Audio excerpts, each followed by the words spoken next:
And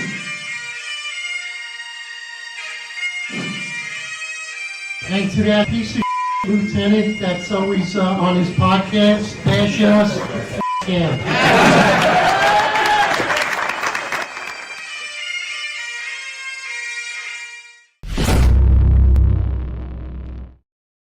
Attention to roll call.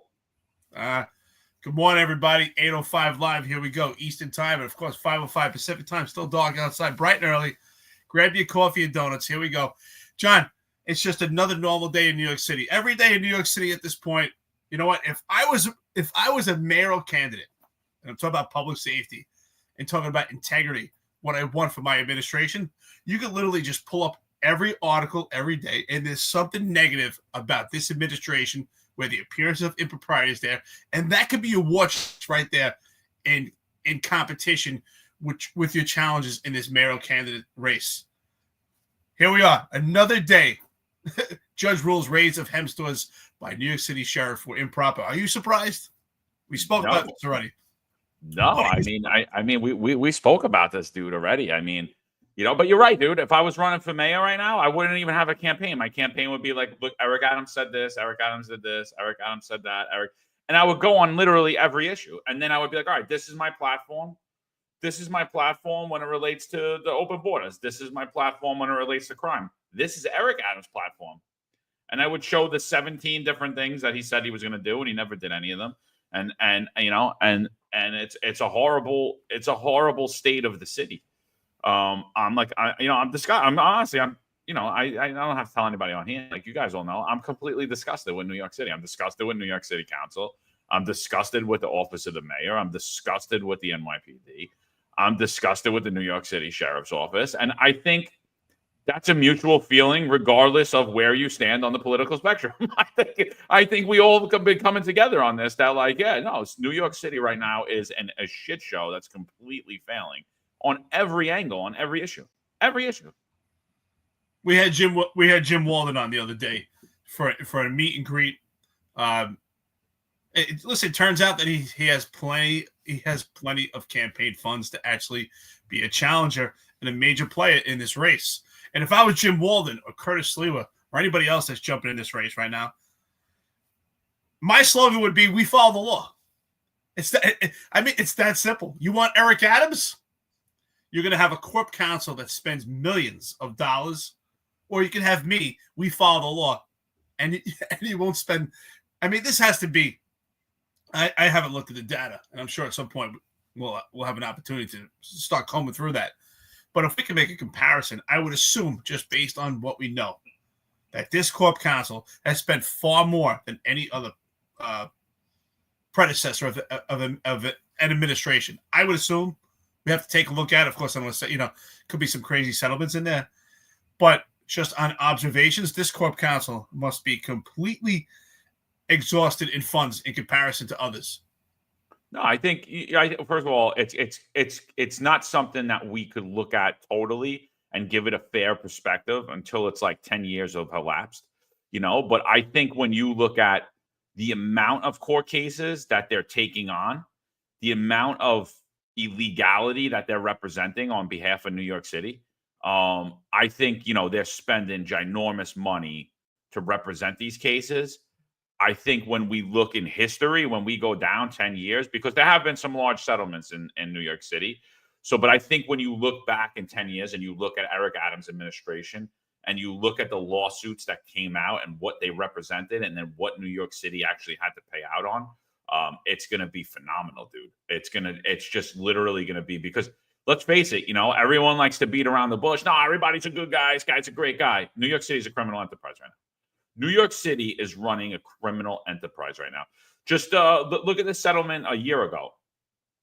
There was a settlement a year ago. $550 million was awarded to teachers. I'm sorry, excuse me. They weren't teachers. They were people who failed an exam to become teachers. The people sued, and they said they didn't know that they had to be literate to pass this exam or to be a teacher. You also need to have a master's degree to be a teacher in New York City, but they sued. And what did Corp Counsel under Eric Adams do? yeah, we're just going to settle with them. So they gave all of these people who took this exam $1 million each on top of a pension and health benefits. A pension for years. They never worked one day for New York City. And then people are like, oh, we can't get you guys back to work. You know how much money that's going to cost? I'm like, yeah, about $550 million.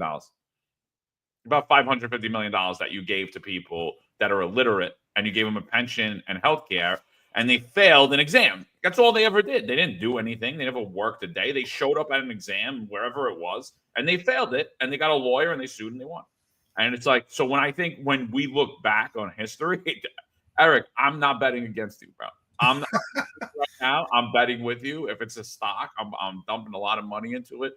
You know, when we look back in a 10-year period, when we look at the Eric Adams administration, it is going to be an absolute disgrace. It's going to be taught in political science classes for years.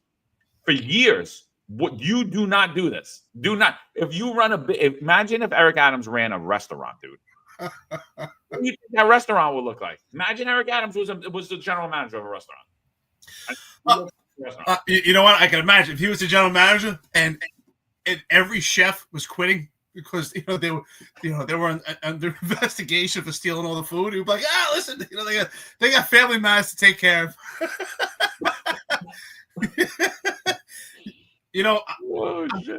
Hassan, shout out to you, brother. Speaking of what we're talking about, right? It says, I believe, Eric, you're the one coming out with boring content for the week. Get it together.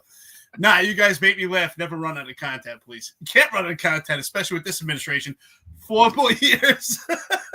But, I'm curious, and so I would have to look at it, and eventually I want to take a deep dive into it and see if we could gather that data. Were there predecessor administrations to the Eric Adams administration where Corp Counsel indemnified NYPD employees or anyone in the administration in that particular administration prior be represented for sexual allegations? Nope. Cannot do it. It's illegal. It's literally written into law that you can't do it. This is the first administration. I'm being totally facetious. And so that's what I'm saying. Just right there, just looking at that, when it comes to indemnification for sexual allegations, this administration is unmatched in comparison to other administrations. So just there on the dollar amount, it has to be a significant amount of representation. Starts with Eric Adams. Oh my God, it's completely and that's another thing. I think the media has failed in that aspect. I think the only people to point that out was us and Sal. I don't think anybody even spoke about that. You cannot represent these people. It's illegal to represent them. This is not workplace stuff. But because they're representing Eric Adams for these sexual allegations, that it's like, okay, well, I guess we could do it for Timmy Pearson, for Jeff Madry, for all these other people. And it's like, wait a minute. So now we condone sexual harassment in the workplace? Why or actually for Eric Adams' case, it's not even in the workplace. It was in his car off duty 30 years ago. So if I get a sexual harassment allegation in 20 years, I could call New York City Corporation Counsel and they're going to indemnify me? Absolutely not. I mean, the Adams administration is disgusting. Silk hat on a pig, bro. That I don't care. Everybody can say whatever they want. Oh, you're racist. No. I'm a realist. Eric Adams, a loser. If he ran a restaurant, you'd go to the bathroom. There'd be no soap in the dispensers. There'd be no paper towels in the paper towel thing to wash your hands. The dryer things on the wall wouldn't work. All the toilets would have shit filled in them, and you wouldn't be able to flush them. The food would be terrible, but there'd be nothing on the menu. But there'd be a bunch of people standing around having fun while they're at work getting paid. And half of the employees would be getting paid and they wouldn't even be at work. That would be the restaurant you'd show up into. The thing would be a shit show. It would be dirty. It would be everything. Music be blasted. Now we can't serve you. Nobody's seated. You don't got a reservation? No, sorry. That's what New York City is like today. That's my picture in New York City. That's what it is. It's a restaurant with no food in it. Yeah, sorry. No, we can't serve you today. The chef left.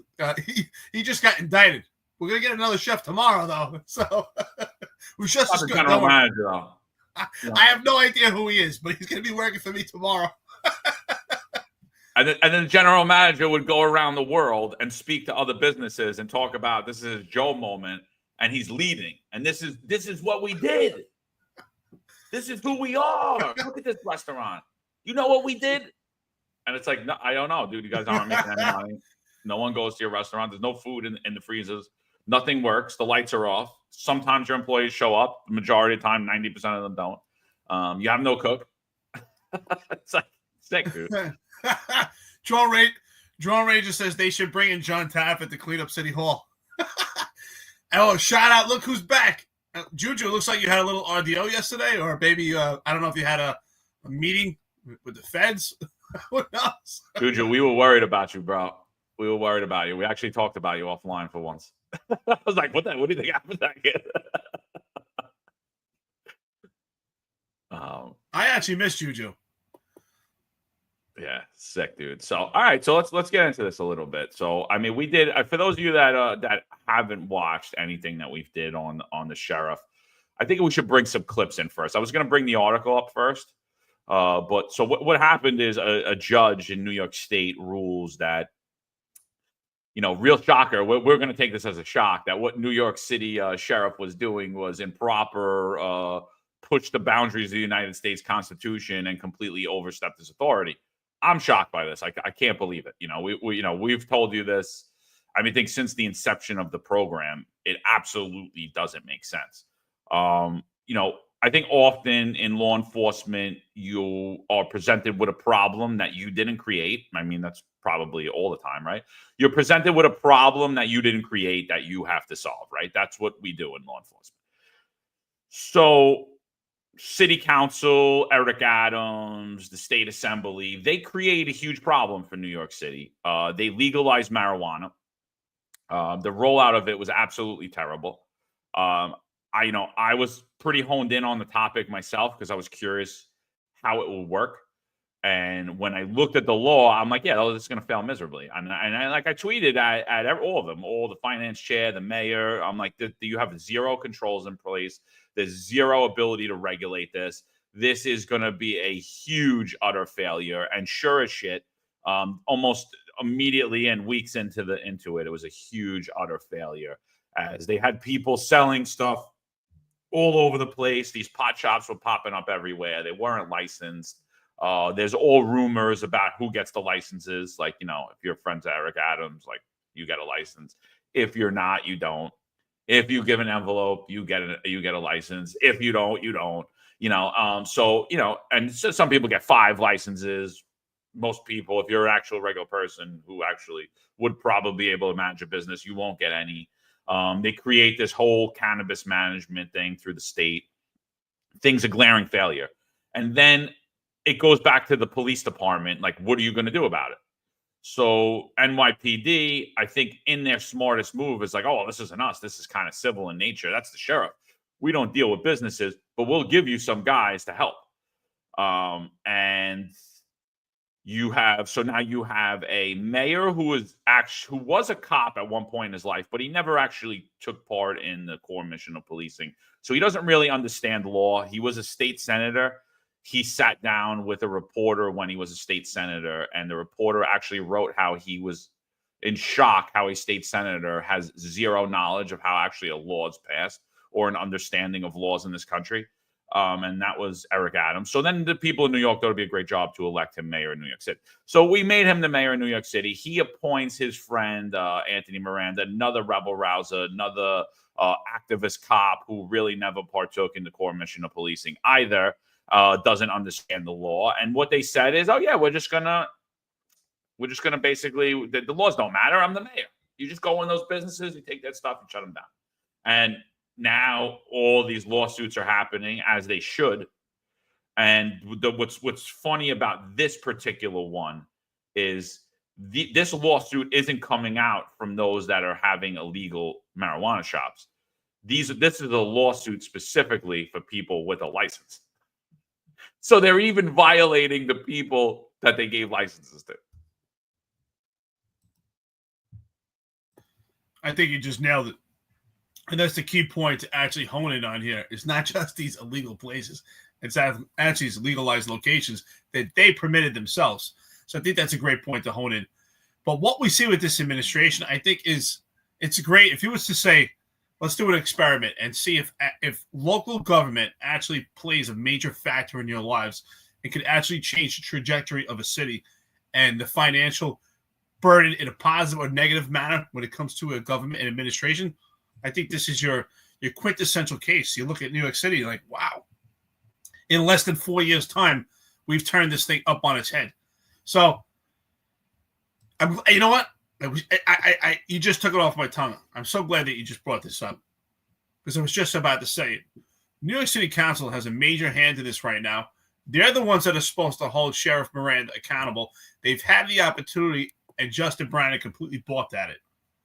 That doesn't mean they should put it to bed at this point, but they balked at it. They had a hell of an opportunity to really jump on this, and they didn't. They didn't. So is that a lack of is that incompetence, or is it laziness, or they just don't care, and they're just going to let Eric Adams and his administration run this city into the ground in any manner that they choose? I guess we'll see. I mean, we both said we don't like what we saw at City Council. I mean, it's clear as day. There's unaccounted for cash in this administration, especially on the Sheriff Miranda. It just doesn't look right. Jesse James, shout out to you, brother. Here we go. $4.99 coffee and donuts. That's right. Starting the day right. Those units that were formed mostly made up of rookies. I hope that they have up-to-date proper memo book entries for their sake. Yeah, absolutely. Right. You take people that are just kind of blind to the situation. You take rookies not going to ask questions. They're not apt to the law. They may not even understand what they're doing at this point. And if they do, they're not going to ask them questions because of the position that they're in, and they're new to the job. This is horrible. I mean, they're putting these guys in a very precarious situation. They're not going to put John and myself, veterans, many of our active retired members, who are going to ask questions. Not at all. Put young, impressionable rookies that want to do their job and make an impression.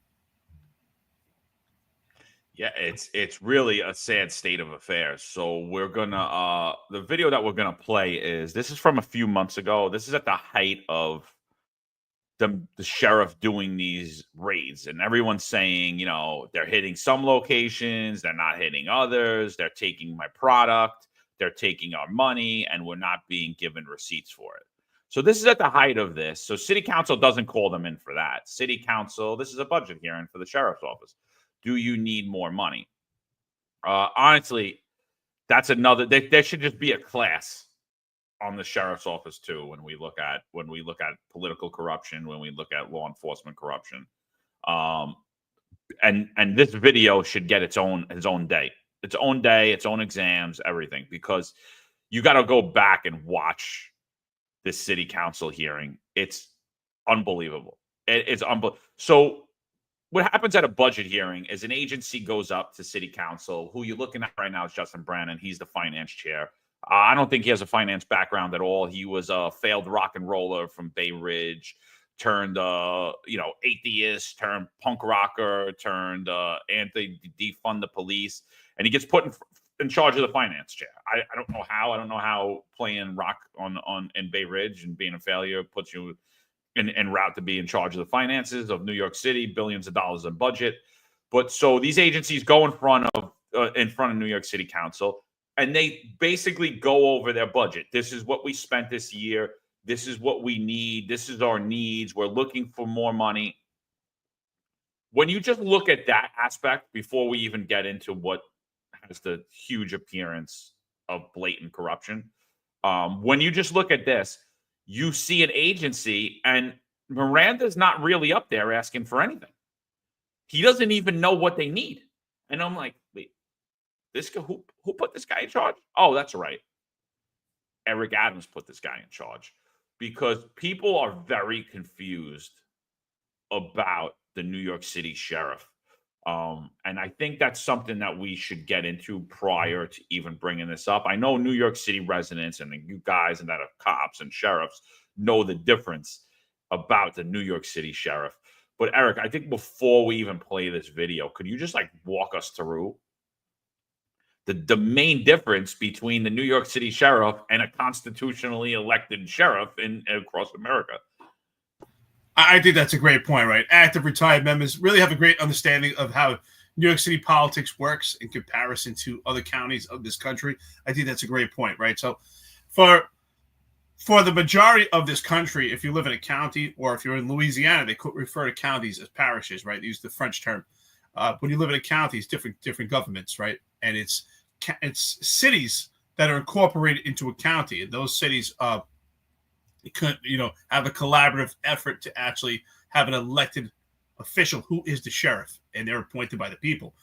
Well, actually, the New York City Sheriff, which is a revenue-based organization, it's civil in nature, is not the ultimate legal authority when it comes to law enforcement, which is a complete different aspect in New York City politics in comparison to outside counties and outside states of the United States, right? Which is different, right? Because in New York City, it's 5 boroughs that incorporate into a city. Each borough is its own county.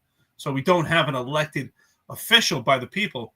The actual police commissioner, which is the overall hierarchy of policing in New York City, is actually elected by the mayor. And the New York City sheriff is not an elected official by the people, elected by the mayor also. And it's a revenue-based organization, and it's civil in nature. And it's not the hierarchy of law enforcement, which is completely different, right? When you're in like, for instance, LA County, right?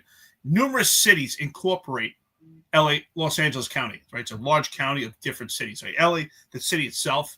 Then you have Compton, you have you have Burbank, you have different cities that make up LA County. And LA County, the sheriffs are the hierarchy of law enforcement in that county, and that sheriff is elected by the people in comparison to New York City, which is 5 boroughs, 5 counties that incorporate into a city. Quite different.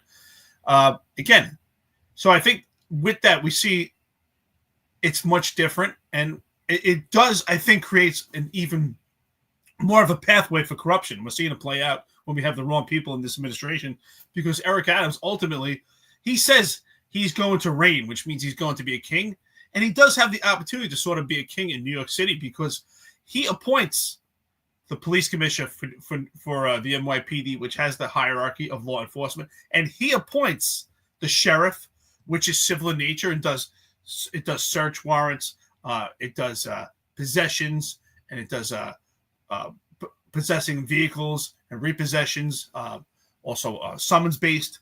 So it's definitely it's a big revenue path in New York City, the sheriff's office.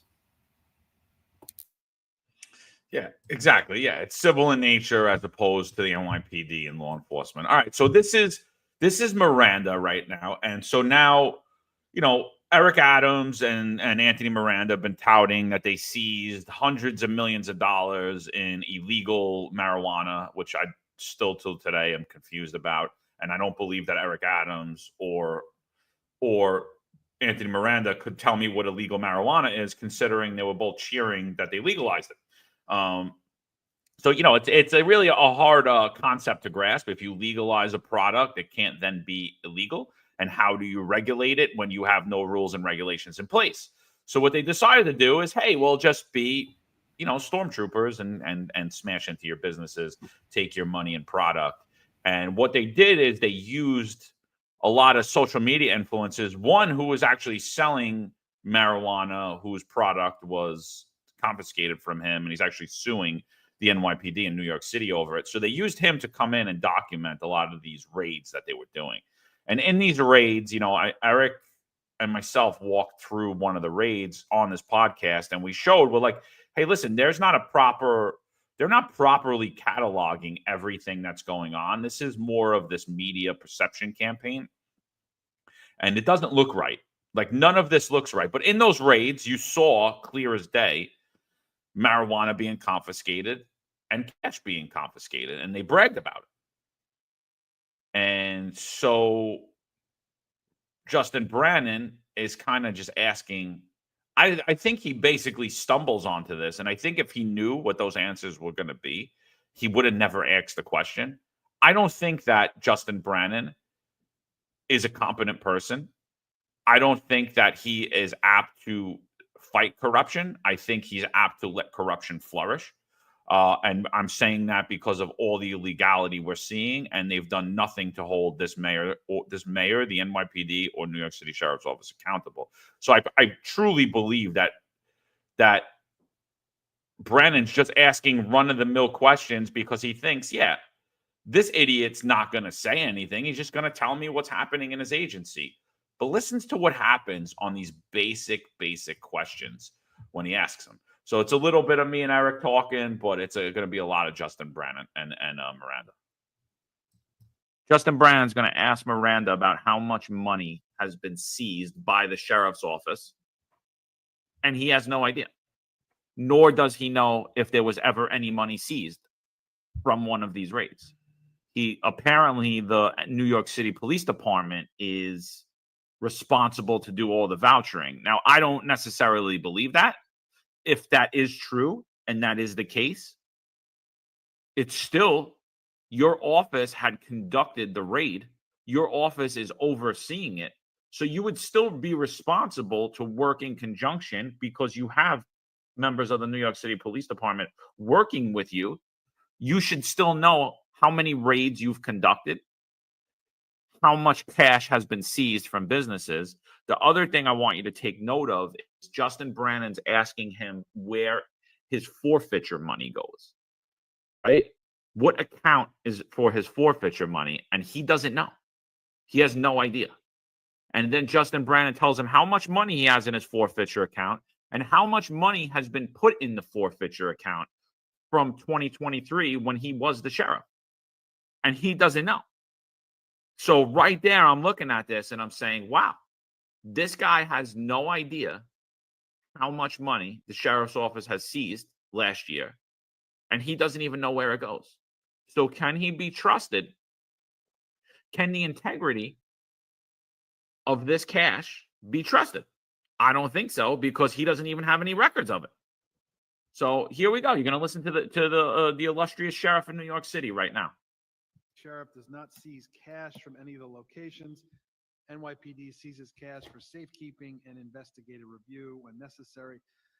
To the best of your knowledge, has any sheriff's office employee during any inspection of any of those shops ever seized any cash? During padlock to protect operations? Yeah. I do not believe so. Okay, which asset forfeiture account does seized cash get deposited into? If we haven't seized the cash, I think I could probably get that for you. If there's any seized cash by the sheriff's office, what asset forfeiture accounts they utilize, I can probably come back and be able to give you that information. I don't have that available right now. Okay, because NYPD, right, they have an asset forfeiture account, and the Office of the Sheriff asset forfeiture account, or is there another account? There was a controller's report for FY23. The ending balance for the Office of the Sheriff asset forfeiture account was about $867,000, with about $295,000 in revenue from that year. So do you have a projected revenue from the asset forfeiture for FY25? I do not. Does the seized cash fund any specific programs within DOF? No, you from asset forfeiture generally. I mean, there are rules and regulations about how you can utilize any money that's taken for asset forfeiture, and there are specific guidelines to that. So I don't have that information available, but I think one of the things you can do is for training and other things like that. But it's very specific about the use, and we have somebody else in the office that's assigned to taking care of that. So there would be the person that would speak to the particulars on that, or I can find out more for you at a later time. But right here today, do you have a total amount for cash that's been seized at these inspections? Okay, two different questions, right? Asset forfeiture and the general nature of where we get funding from, that may come from various resources not related to cannabis enforcement. We're talking about cannabis enforcement since padlock to protect. The vouchering process has been designated with New York City, NYPD, New York City Police Department. So that currently, they are the ones who voucher the property depending on the circumstances of the location. They will either voucher it as safekeeping, or they will voucher it as investigatory evidence depending on the different circumstances. So it will depend on the circumstances of each in particular inspection and how we got there. But you don't have a total number for how much? I do not. I can definitely get the information afterwards by conferring with the New York City Police Department. So that was that hearing. He knew nothing. They didn't confiscate any cash. He didn't even mention that they have a forfeiture style of taking in money. He only spoke on safekeeping and investigatory. He noticed he didn't talk about forfeiture, yet there was hundreds of thousands of dollars put into the forfeiture account that year. And then after we started blasting him on this podcast, on our social media, and really like being like, what the hell is going on here? If this was a cop, they would be automatically suspended. Their badge and their gun would be taken. There would be huge investigations everywhere. Sheriff Miranda woke up one night, called DOI, and said, "Hey, I just found $100,000 in cash in my office, and I don't know how it got here." So, like, I mean, what are you thinking about this? And like, what has changed? I mean, this was months ago, dude. This was in September of this year that this happened, and we pushed this out, and then there was investigation after investigation.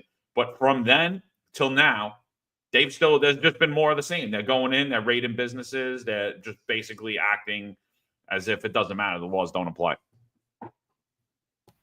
Well, I think in this administration, the laws don't apply. You're right. In this administration under Eric Adams and his appointed leadership, whether it's the NYPD or the sheriffs and various other agencies throughout New York City, the laws don't apply right now under Eric Adams. This is a criminal enterprise. I mean, exactly that. And shame on the New York City Council. After getting this information, which is a major red flag, we just explained the breakdown of the sheriff's office. This sheriff's office is civil in nature. They're doing search warrants. They're doing warrantless searches. They're inspections. Very revenue-based administration organization in New York City politics. It's civil in nature, and it's exactly as driven by revenue.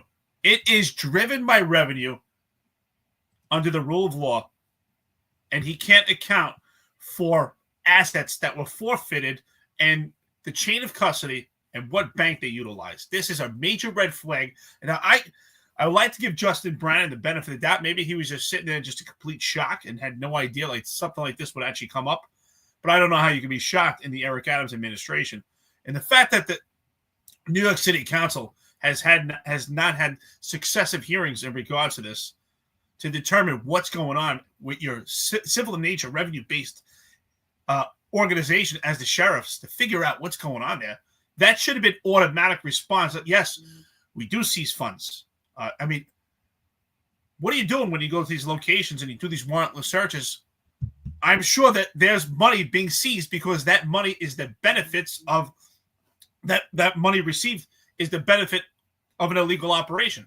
So, of course, you're going to receive money. That's going to be the evidence that there is an illegal operation going on in illegal stores. So it doesn't even make any sense. Major red flag.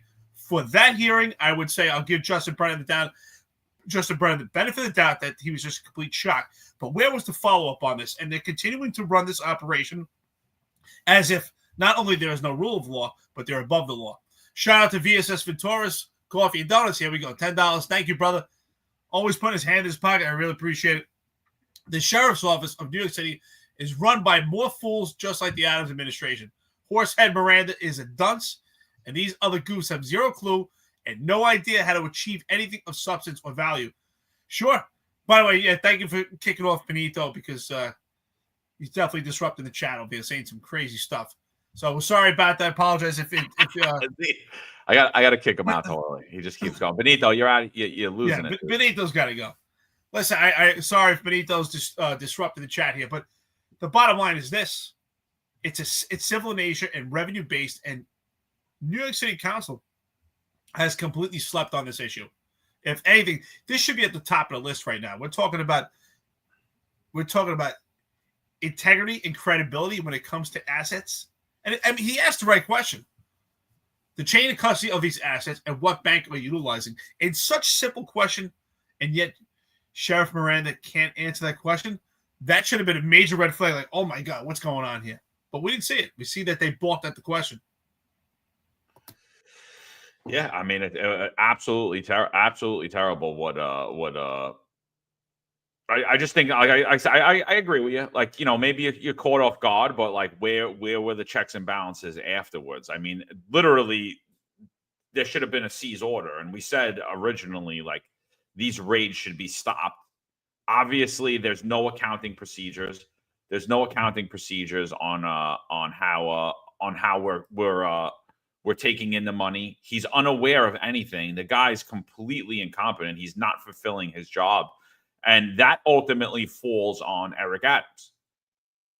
Shout out VSS Venturas, $10 to the podcast. Sheriff's Office in New York City is run by fools, just like the Eric Adams administration. Horsehead Miranda is a dunce, and these other goofs have zero clue and no idea how to achieve anything of substance or value. So, I mean, we're going to see that right here, because after this comes out, I mean, I know us two were screaming from the mountaintops. We were blasting all over social media. We're like, what the hell is going on? Like, we just had a police commissioner resign. Now you're seeing the sheriff's office is blatantly corrupt, in my opinion. And he's blatantly incompetent, too. He doesn't even understand how it works. Like, this falls on Eric Adams. Eric Adams appointed him. Eric Adams, any competent manager would have stepped in at that point and been like, you're done. We're reviewing this entire process. But that's not what happened. So let's watch. Here's a little clip about Miranda and his officers taking money that he said that they don't take, followed by Eric Adams' comments when he's questioned, when he's actually given a softball, ground ball question at an off-topic Tuesday about the Miranda situation. Last month, we showed you this exclusive video of officers clearing out a bodega register during a raid.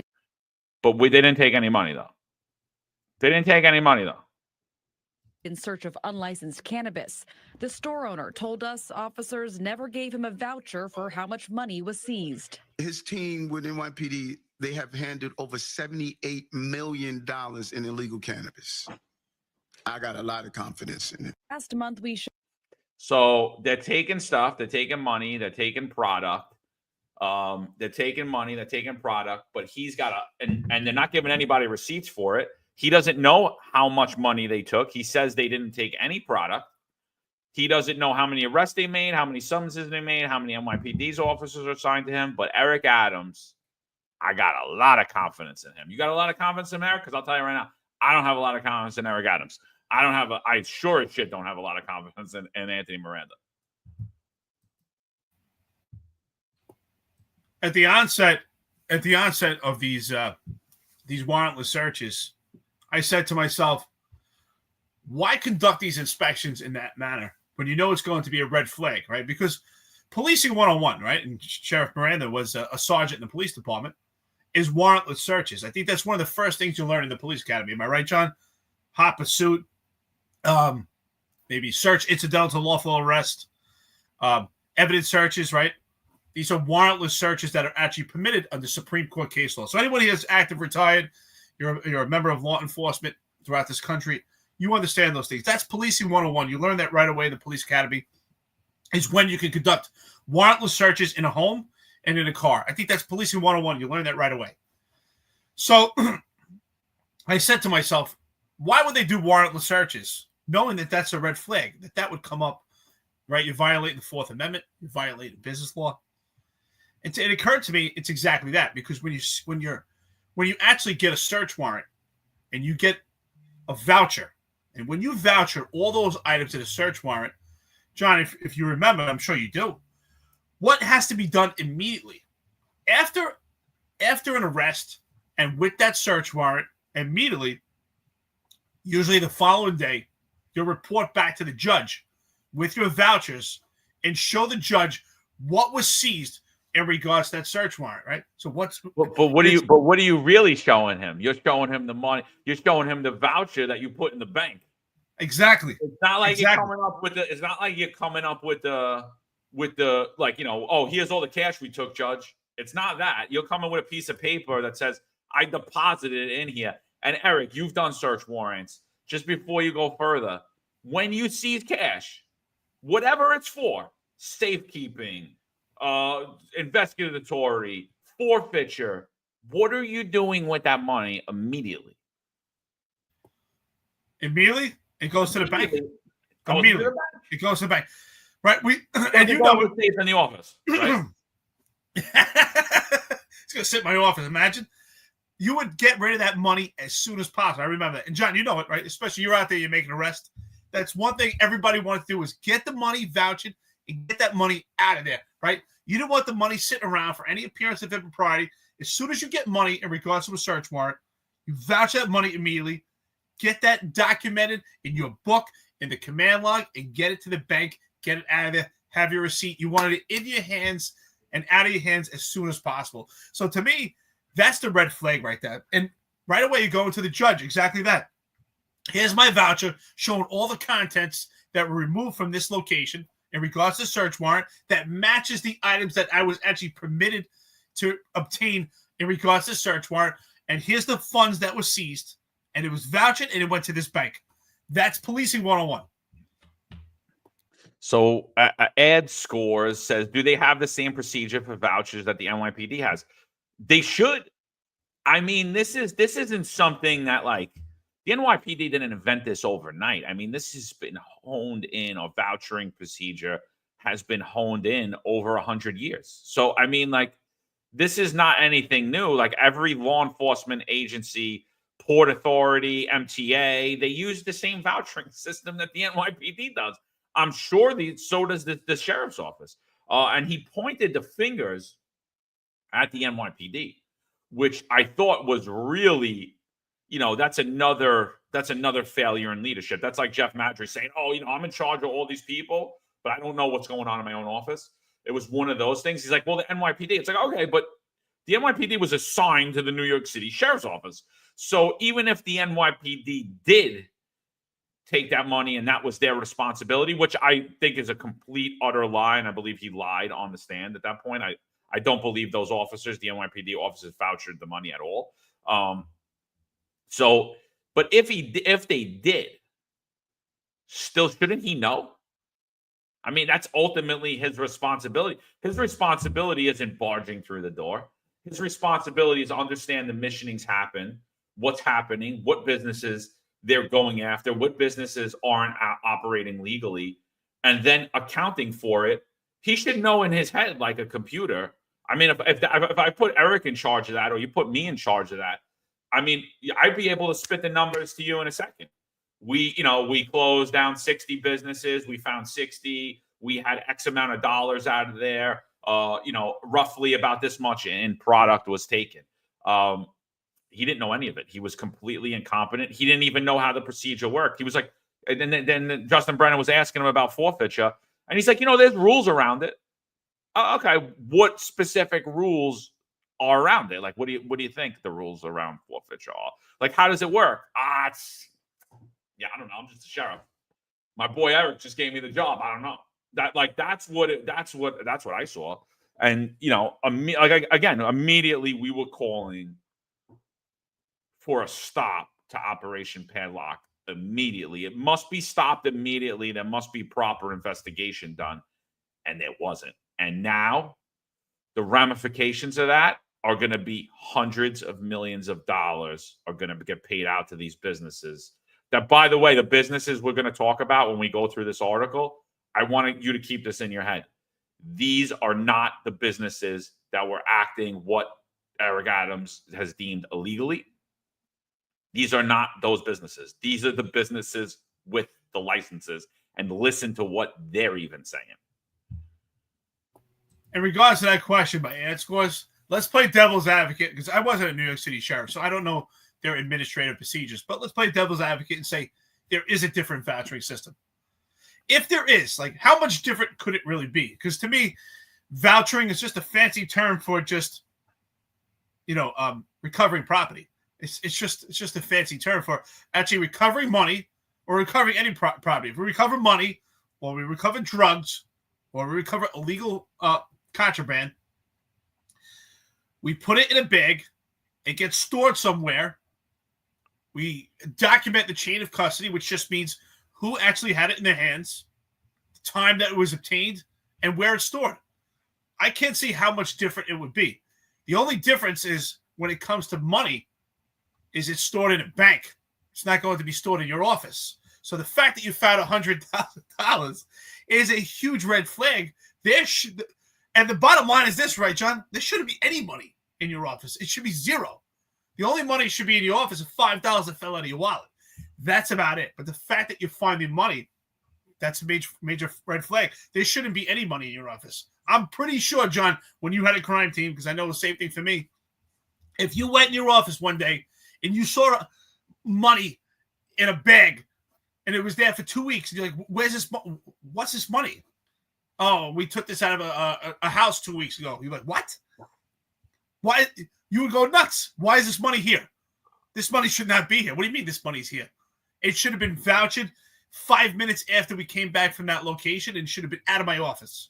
So I never messed with money, man. Never. Not when I was a cop, not when I was a supervisor. I mean, you could ask my guys. That was the one thing that I crushed them on, was vouchering and getting stuff out there. And even when I was a cop, I would police the desk officer.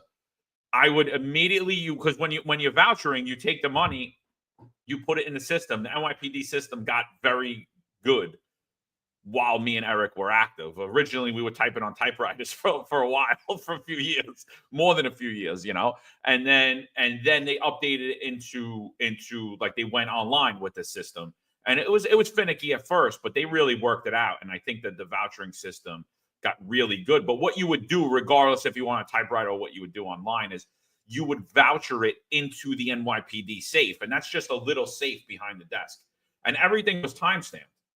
And literally, I would voucher it into the safe and immediately remove it to the bank. And so there was and it would go to a bank drop. It would go immediately on the bank drop. And I used to tell my guys, because I used to do it when I was a cop too, show it to the camera when you're doing the bank drop. Show the money to the camera and put it in the bank drop. This way, no one could ever say that you didn't put something in there or it looked weird. I'm like, don't rush, even if it's raining. Lift that thing up, put it in there. Put that thing in the bank drop if it's overnight or whatever. But it's I never mess with money, man. Never mess with money. We did. I had this kid one time, search warrant, and then I had narco with me, and I think the asset forfeiture unit with me as well. He had so much money in the safe, dude. I forget what it was. It was like $100,000 or whatever. And there was some girl. I never liked her. She was like a daytime cop, but she came over. And she's like, "Oh, isn't it tempting?" And I was like, "No." I was like, "As a matter of fact, do me a favor, get out of here. Don't stay in this room." I was like, "No, $100,000 to lose a pension that's worth 1.7 million, like Eric says, roughly average." I'm like, this isn't tempting to me at all. I'm like, this is not. And to me, I didn't think she was a scale. I thought that she was an IB plant with wearing a wire, just trying to set me up. And I'm like, what is this? Is this a joke? Like, my own job's coming. I was like, no, this is not tempting to me at all. I want this money. I was like, do me a favor, get out of here. I'm busy. I'm doing work. I'm putting it's all going to the bank immediately.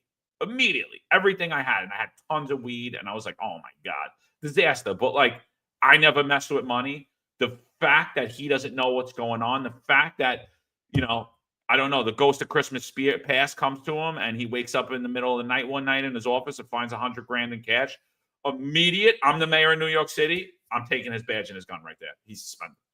I'll give you due process because I know you. I'll give you due process because I know you, but we're going to work this out right now. I want to know in this week what the hell happened. And if something looks weird, you're done. You're done.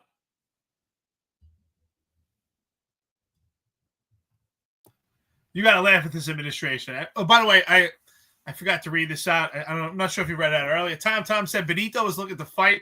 Bye time. Yeah.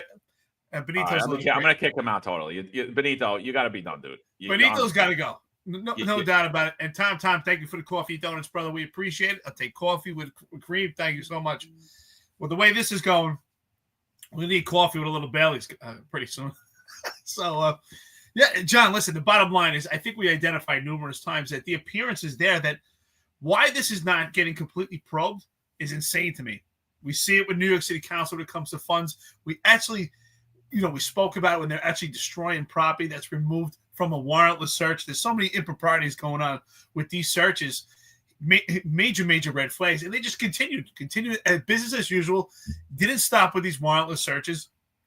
And now this is going to cost the city billions. We're talking about $1 million settlements that we're looking at right now. This is a corp council that is going to be exhausted in funds that we've never seen before. That's why I was kind of being facetious earlier, saying if we look at the comparison of this corp council to predecessor administrations, I think it's unparalleled with the amount of money that's being spent under the Eric Adams administration, even separate from these sexual allegations, which should not receive any indemnification.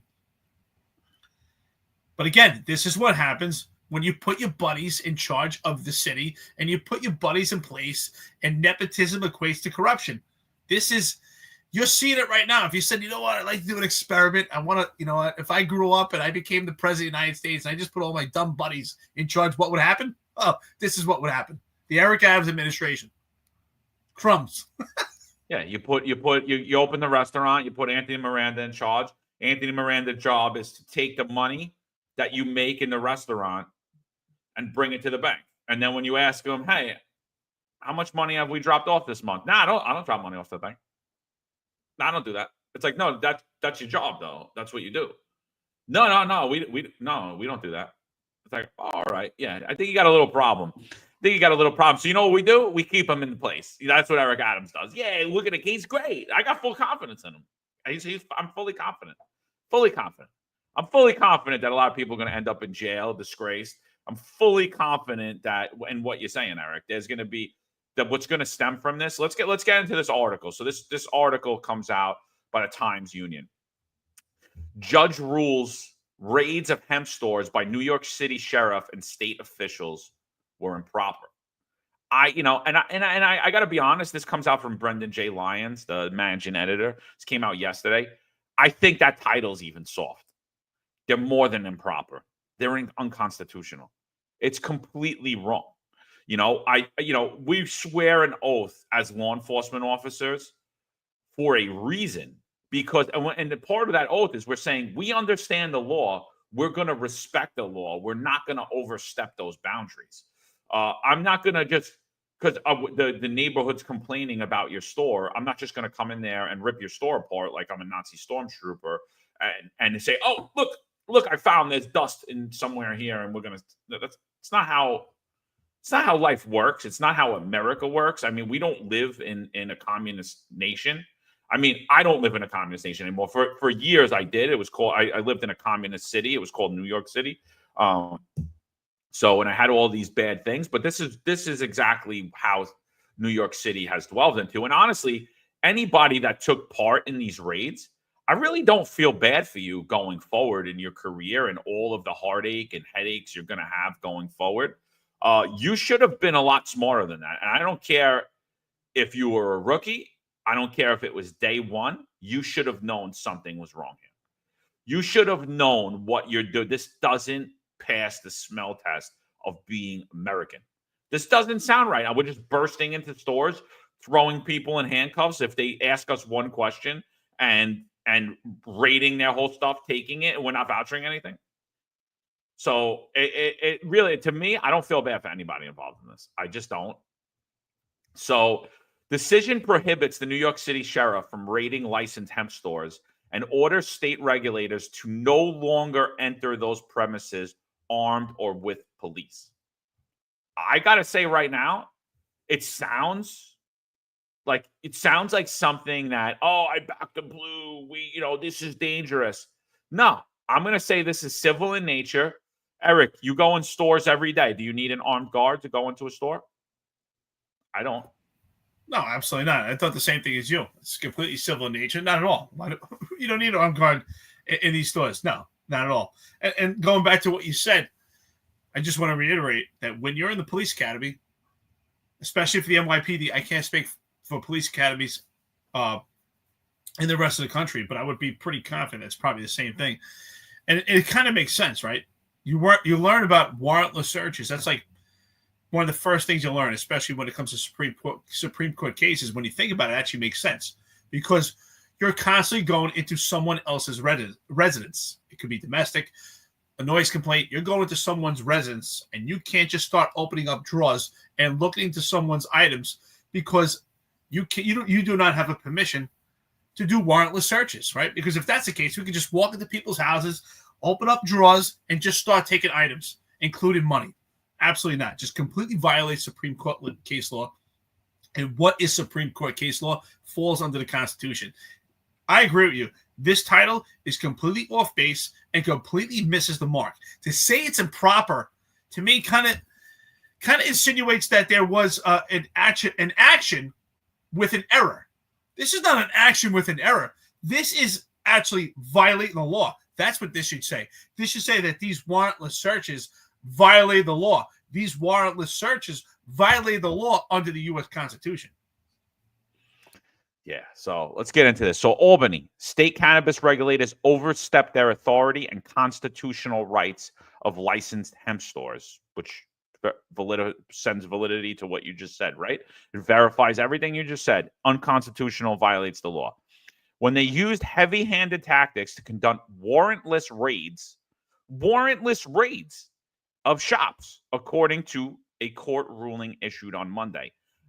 To me, right then and there, when we're talking warrantless raids, I'm saying we live in a communist fascist state. That should never happen in America. The only time, and the only time is in a severe emergency situation, right? You know, I don't know, where somebody just murdered someone and we're chasing them through, and we enter into the business to stop this person that he ran into, and then boom, we discover all of this stuff. It could technically be considered a warrantless search, but it's constitutional. They're just picking and choosing stores and just smashing through the door and searching everything. I'm sorry, that's completely un-American. I'm completely against that. I would never partake in anything like that. It's absolutely ridiculous. The ruling by State Supreme Court Justice Thomas Marcel also found that New York City Sheriff's Office lacked the legal authority to conduct regulatory raids of licensed hemp stores without a court-authorized search warrant and must cease doing so. So, Eric, let's just back up. You know, I'm going to bring us back. We're 3-year rookies, right? We've been on the job for about 3 years. You know, you're starting to enter into the time when you're pretty good on patrol. You're getting into crime. You know, you're doing some plainclothes work, doing a little conditions work. And your sergeant comes to you and he says, yeah, I need you to just go into the store and I need you to search the whole store. And if the guy doesn't cooperate with you all, just throw him in handcuffs and lock him up. And we don't need a warrant to do this. What are you saying to your sergeant? I tell you right away what would come in my mind is the movie Training Day. And I'm thinking, here's the Chinese menu coming out. That, to me, that raises a red flag, even with 3 years on the job. Because, again, what do they preach to you in the police academy about integrity, which we know is missing right now from the upper echelon of the New York City Police Department. But they do preach integrity, and you do learn about warrantless searches. And we know you learn about the Fourth Amendment under the U.S. Constitution. To me, that raises a red flag. Immediately, I would have to ask questions. Wait a minute, we're going into a store without a search warrant, and we're taking items out of there. I don't know. This doesn't look right to me. I would definitely ask questions. I would have a problem with that. There's no way I'm doing that. Absolutely not. Again, that's policing 101. You learn that kind of stuff right away in the police academy. First couple of days of police science, you learn that right away. Absolutely. Right away. That is not a legal authority. This is America. I remember I was working with a kid one time when we were young, and he's like, we should just have the authority to go in people's homes. I'm like, why? So some moron like you can just walk in my home because you don't like me? I'm like, get the hell out of here, bro. You know, like, and so all right, let's so now it's saying that they must cease doing so. They can no longer do this without a warrant, without going in front of a judge and saying, I have reason to believe, I have probable cause to believe that there's something happening in the store. The Searing decision, which includes issuing a temporary restraining order against the state's Office of Cannabis Management and New York City Sheriff's Office, also directed state regulators to limit their inspection of those stores to no more than 2 unarmed inspectors unless they identify a specific, credible, documented security concern associated with a particular business that they are inspecting. I think that's completely fair. Honestly, we have traffic agents out there writing summonses every day. They have no firearm on them. They have no escort with them. I think this is more than fair. You're entering a business. You're entering a business to conduct an inspection, not a raid. And that's the main difference, I think. And I have zero issue with that. Eric, do you have any issue with that at all? None at all. To me, it's on par with inspection from like Department of Health. Inspection, you would see a business inspection. Fire department, they do their inspections. to check fire extinguishers, things like that. Absolutely not. I don't disagree with that at all. To me, that makes sense. It's on the lines in parallel with those type of inspections where you don't need to be armed. I agree. Right. So, all right, let's go further in this article. So Joshua S. Bachner, a New York City attorney for the petitioners in the case, said ruling vindicates the rights of hemp licensees across the state, often small family-owned businesses who are struggling against government overreach, subjecting them to armed raid, seizure of lawful product, and labeling them as criminals, all without constitutional protections. Hundreds of hemp licensed stores across New York have been raided over the past 2 years by state regulators and police agencies that have seized millions of dollars in cannabinoid products, goods that the retailers had been previously selling under federal and state laws that over the past 6 years have expanded the legalization of hemp. The seizures have been largely driven by new regulations governing hemp and cannabis that were quietly pushed through the state Cannabis Control Board in late 23 without public comment or the involvement of the state legislature. The regulations, which took effect early last year, sharpened the rules governing hemp products and effectively outlawed millions of dollars in products that many of the state's thousands of licensed hemp retailers had been selling since New York legalized marijuana in 21. As part of that law, the state also set rules for hemp products and gave the Cannabis Control Board the power to regulate them. So before we go any further in this, what we're reading is basically New York fought to legalize these products. They fought to make everything legal. They fought to bring businesses to New York. And in New York fashion, it just showed you how it hates businesses. Because I didn't support this law whatsoever.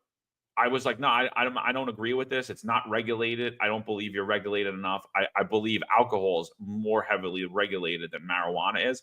And we're seeing that now, right? You're seeing that they're trying to play catch up against the tide, but they're so incompetent in their ability to play catch up. They just do things that are completely illegal.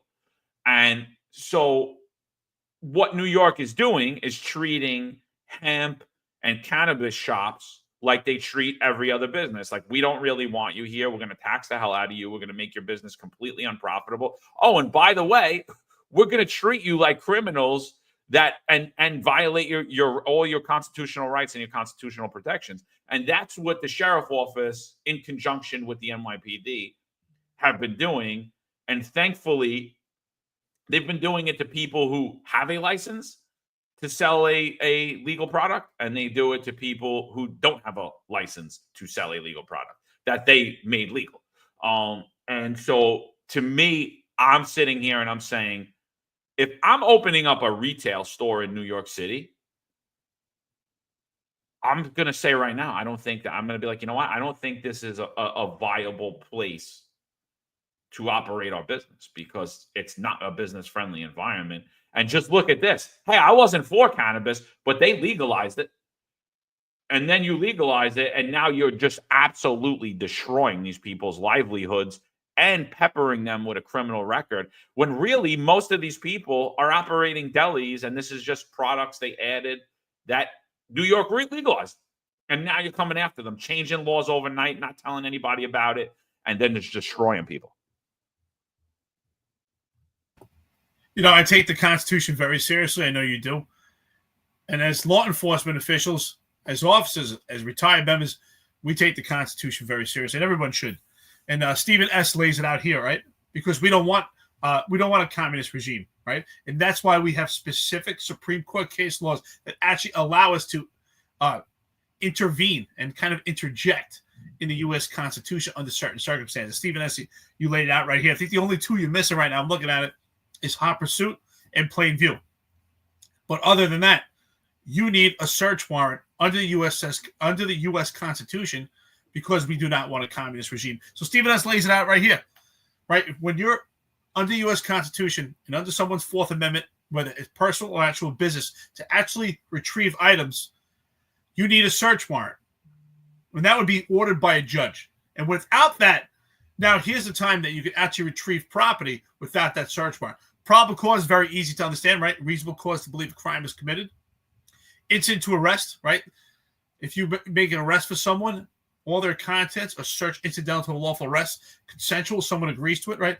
Exigent circumstances, right? Trying to get evidence. And then, of course, the other two is hot pursuit. When you're pursuing someone, if they go through a door and you continue your eyes on them, well, that pursuit would allow you to retrieve items if they discard something that you have to obtain. And then, of course, plain view. You walk into an apartment and there's guns all over the place and drugs all over the place in your plain view eyesight. Well, that allows a warrantless search. But other than that, you're protected under the U.S. Constitution. We don't want Gestapo just going into homes in New York City and just taking what they want. And if we allow this, and New York City Council doesn't actually intervene and say, listen, this has to be investigated even further. We can't just say this is improper. They violate the law. What's next? Is the sheriff's office going to start going to people's homes and taking money? So you might say, well, it's not a big deal, right? It's marijuana shops. A lot of people don't care about it. There's a lot of people that are actually against the law when it comes to marijuana. But the bottom line is it's legalized. And if we allow this, what else will we allow? So that's why it's important that we actually monitor something like this. Yeah, Ron Layson brings up a great point here. And I'm going to read it 1 second. But before we do that, I just want to reset everything. We got about 920 people on here. Appreciate you for joining this morning. We're talking about a New York State judge ruling that New York City Sheriff's Office can no longer conduct warrantless searches of licensed businesses. I still think that they shouldn't be able to conduct warrantless searches of unlicensed businesses as well, regardless of what they're accused of. So, but this is specifically concerning hemp stores with licensed hemp stores. So Ron Layson brings up a great point. And for those of you guys that are out there, could you just do us a favor? Could you share this space? Could you subscribe if you like what you're hearing too? We're going to be talking about a lot more of this in the near future. I think this week we're going to be seeing some other stuff that's going to come out. But before we do that, let me read what Ron's comment.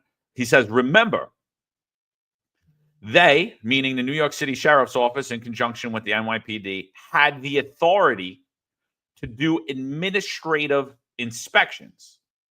That's basically looking at the books like we used to do at pawn shops. We couldn't look at all the property in the store. And so what Ron Layson's talking about is I was a field intelligence officer for a while. And it was before they put all of these leads and stuff. They had all different people that would look at this. But one of my functions, I would know all of the burglary and property crimes that were taken, specifically related around things that might be pawned. Jewelry was probably the hottest topic amongst them. So I would go to pawn shops, and if you pawn anything, they had a book of everything they bought. And you were required to give valid ID to the pawn shop, sell, and then the pawn shop would take a photo of it and put it in the book so that you could see. And now this is all online, by the way, but this used to be in an actual book. So they were required to do that. So what I would do is I would, one, make sure that they're taking valid ID from the people. I'd run checks to make sure that they were doing so. This way we weren't getting people using fake ID and selling stolen goods. So that was one thing that we did. And that diminished property crimes from coming down. But the other thing that we did was I would know all the property crimes. So I would go in there and I would look and I would say, okay, we're missing this really specific piece of jewelry from someone's house that was just broken into. And now I'm looking at the books to make sure that somebody didn't pawn that there. And that would help us to solve that burglary. And that happened a lot. You know, it happened more than you would think. And I always felt bad because the guy's just doing business and now he's out. Whatever he just paid that dude, he would have to wait through the courts to get retribution for that money. Because, you know, he's just buying and he doesn't know. I'm selling you a chain. Here's my ID. You don't know. It's your business, right? It's not a business I would want to be in, but it's a business. And, you know, so that's what Ron's talking about. I didn't burst in there. I would go by myself, dude. I would just walk in by myself like, yo, what's up, bro? You know, they all knew me. Sometimes I would have to hit them for things that they did because, It just is what it is. Like if you're taking fake ID from somebody, that's a no-no, and I know why you did it. And it's not a good look. Just make sure these people have valid ID, follow the rules. Me and you aren't going to have any problems. I was never anti-business. Like I said, I would go in there by myself. I never walked in with a bunch of my friends or anybody like that. I didn't bring the crime team with me. I went in there by myself. I asked to see the books. I built a relationship with these people. Sometimes I had to hit them. I wasn't smacking them down. I know there were other people at that time that were issuing these businesses tons of summonses. And, I know the borough loved it. And they were like, oh, this person's great. You should do that. And I'm like, wait. I'm like, I'm not smacking businesses just to show numbers. Like, that's ridiculous. It's absolutely ridiculous. I'm not doing it. It's not me. You can move me out of the spot. I could care less. And it wasn't even my main function. And even if it was, I still wouldn't do that. It's not the mission of what we're looking to accomplish. We're not looking to shut down this guy's pawn shop. We're looking to find criminality amongst other people. And if this guy's helping in that criminality, then we're trying to shut him down. If this guy's just operating a business, it's not my job as a New York City police officer to shut him down for no reason because you don't like the pawn shop or the neighborhood doesn't like the pawn shop. No, that's not how America works. So that's what we did. But I didn't walk in that store and be like, open your safe. I'm doing this. Don't give me lip. I'm going to lock you up. It's unconstitutional. By the way, I think the person that did that went like right immediately to the police commissioner's office. I'm pretty sure they're a first grade detective today.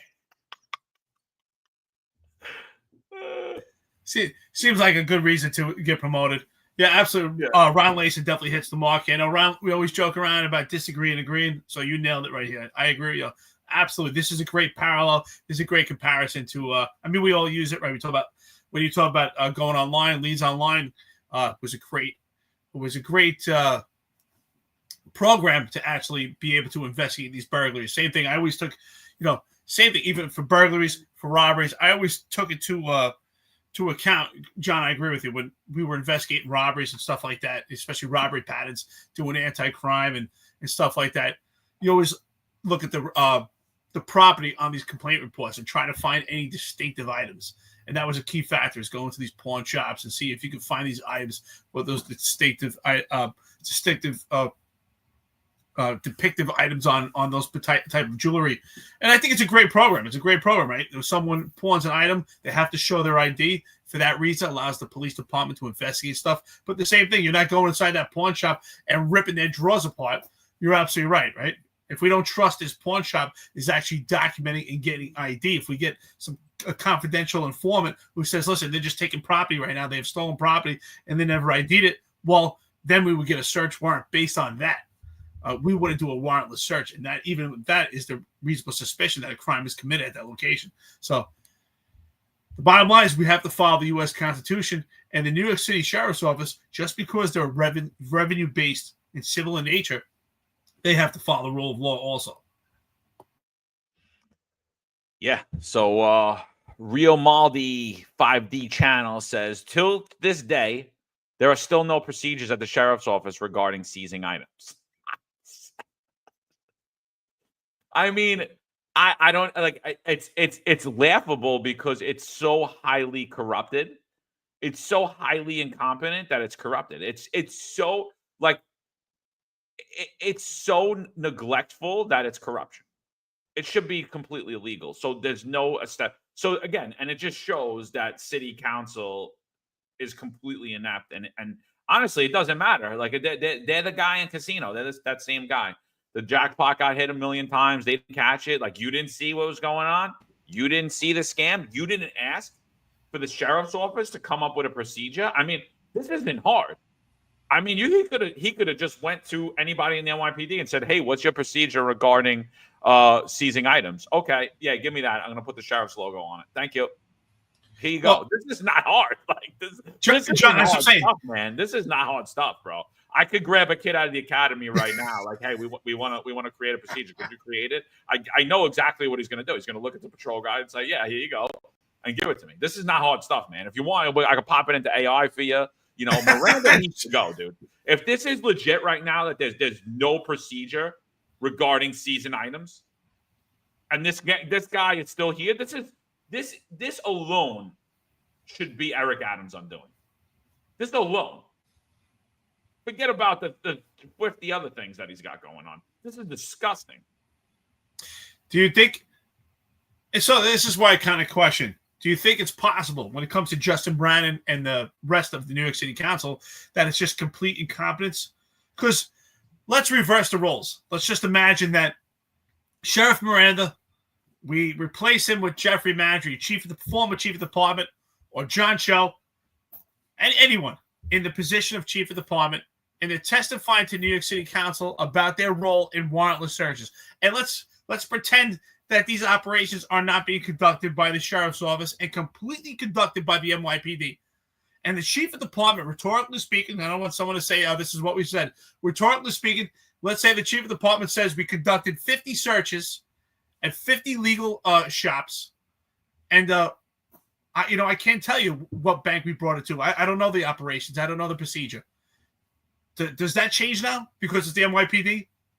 Do you think that New York? I mean, I honestly, I don't think so, because I think that the city council's completely inept, and I think they've proven that. And I think Sam Antar's expose that he's done on this overtime has proved that. Like this, let's call it what it is. This is an anti-NYPD New York City Council, right? You have the little socialist Trey Gowdy, what's his face, little Lincoln wrestler, the one that so you have all of these people that hate the NYPD. They can't stand them, yet they have zero ability to hold them accountable. So when it comes to the upper echelon, now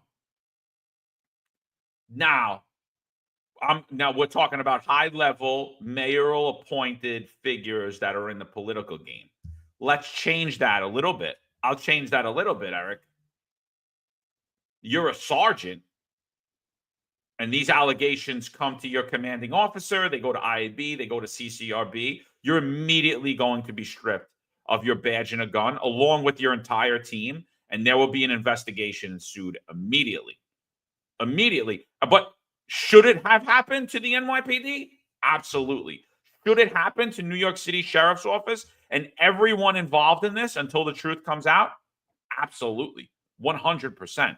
But New York City Council is unwilling to hold Eric Adams or his appointees accountable, regardless of what agency, including the agency that they hate the most, which is clearly the NYPD. Well, that's my point. That's my point with this. Is it that the New York City Council is suffering right now from incompetence, or are they just turning a blind eye? And it has to be one or the other, because I guarantee you, if we change that scenario, it's an NYPD, even right now, yes, they do give there is an extreme amount of pass when it comes to upper echelon of police department, especially under Eric Adams. But I do believe if the chief of department, any chief of department, was testifying to New York City Council and spoke in the same manner as Sheriff Miranda did and said, hey, we're doing these warrantless searches and we cannot account for any money that was seized and we do not know the procedures. I think we're going, what? There would be a complete different response because of the disdain and the bias that New York City Council has for law enforcement in general. I do think there would be a different approach. Yes, they do turn a blind eye with a lot of potential corruption with this administration, the appearance of impropriety. But I think if they were asking about these warrantless searches and the NYPD couldn't account for money as far as seizures go, I think that there would be a complete different response. And to me, that's why I say it's either incompetence or they're turning a blind eye. It has to be one or the other. That's the only aspects I could see to these warrantless searches and unaccounted money. There's no doubt. I mean, you don't even have to ask if there was money seized. There's no doubt that money is seized because that's the overall focal point of these searches. Did you benefit from having an illegal shop? Did you benefit and make money from having a legal shop? And that is the evidence to show that you had a legal shop.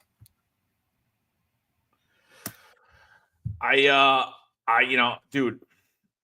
So here's the thing, though. If they turn the blind eye to it, is that blatant corruption? Because I think so. I think so. I think that that's blatant corruption. It's absolutely. I'm not saying they're getting a kickback, but there's no doubt about it. If you're cowardice or you're going to remain silent because you just don't care about this particular organization, or you're actually fear taking on Eric Adams because you might be painted as a racist or that you're just completely, anti-Semitic or you're against minorities, right? Because in this case, Sheriff Miranda is Latino, right? So if New York City Council takes a stance on it, Eric Adams is say you're attacking my administration because, the majority of them are minorities. Well, that fear and silence is to me, that cowardice promotes corruption.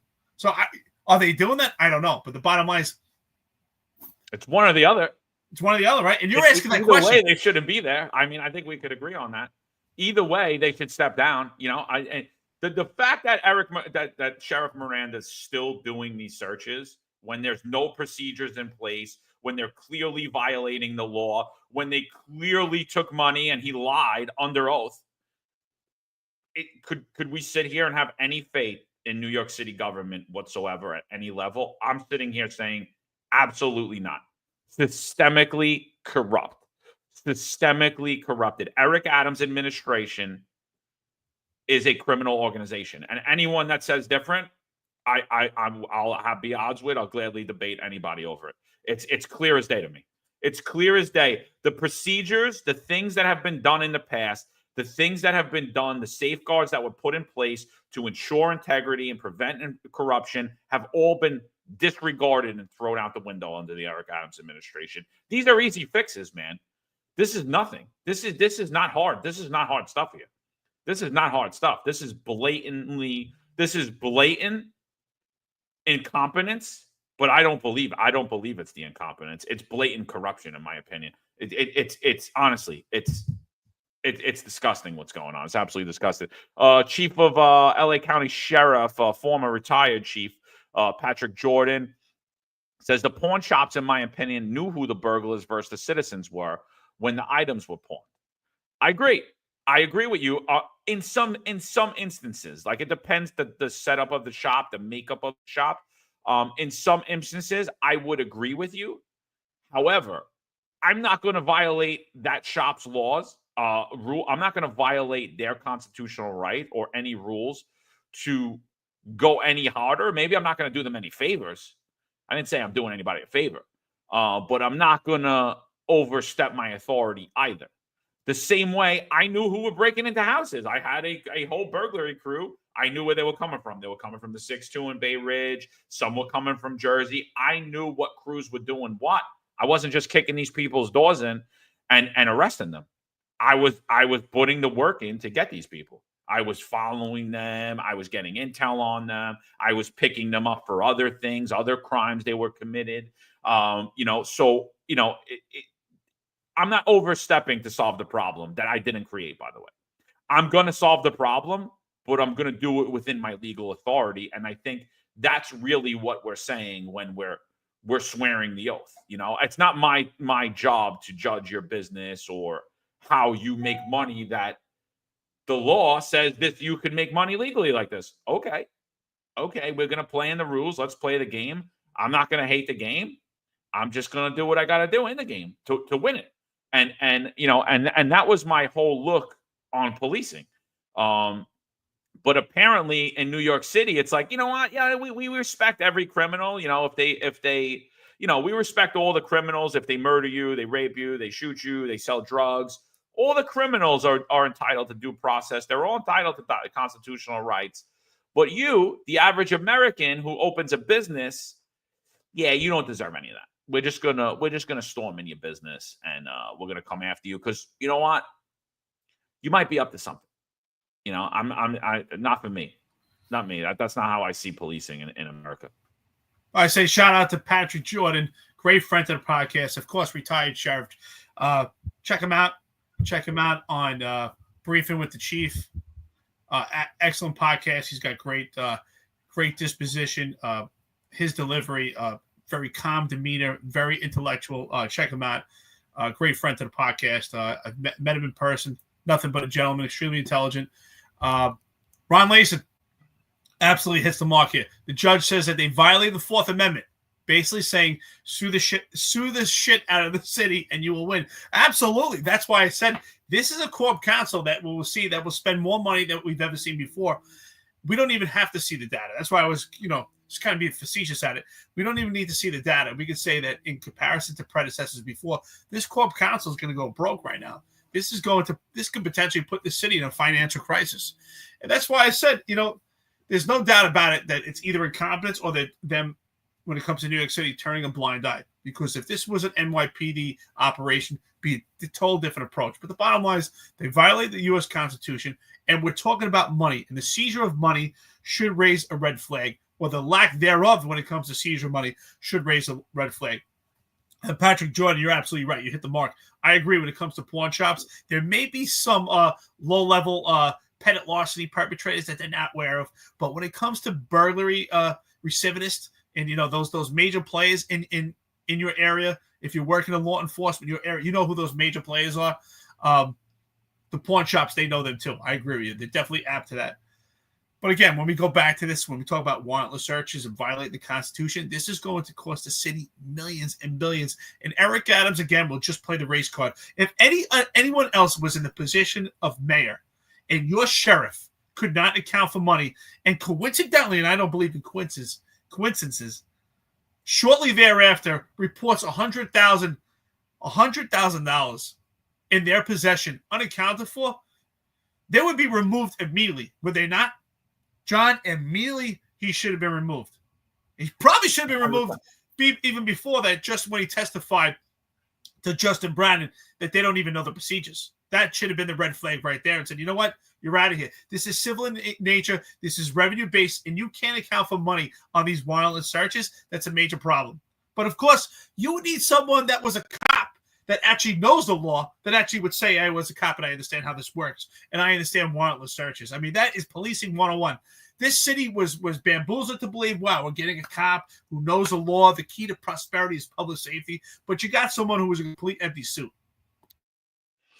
Yeah, it's absolutely disgusting, dude. You're 100% right. I mean, it was a huge red flag. It only got flagged because of this podcast. So, and that was the only reason there was any movement on it whatsoever.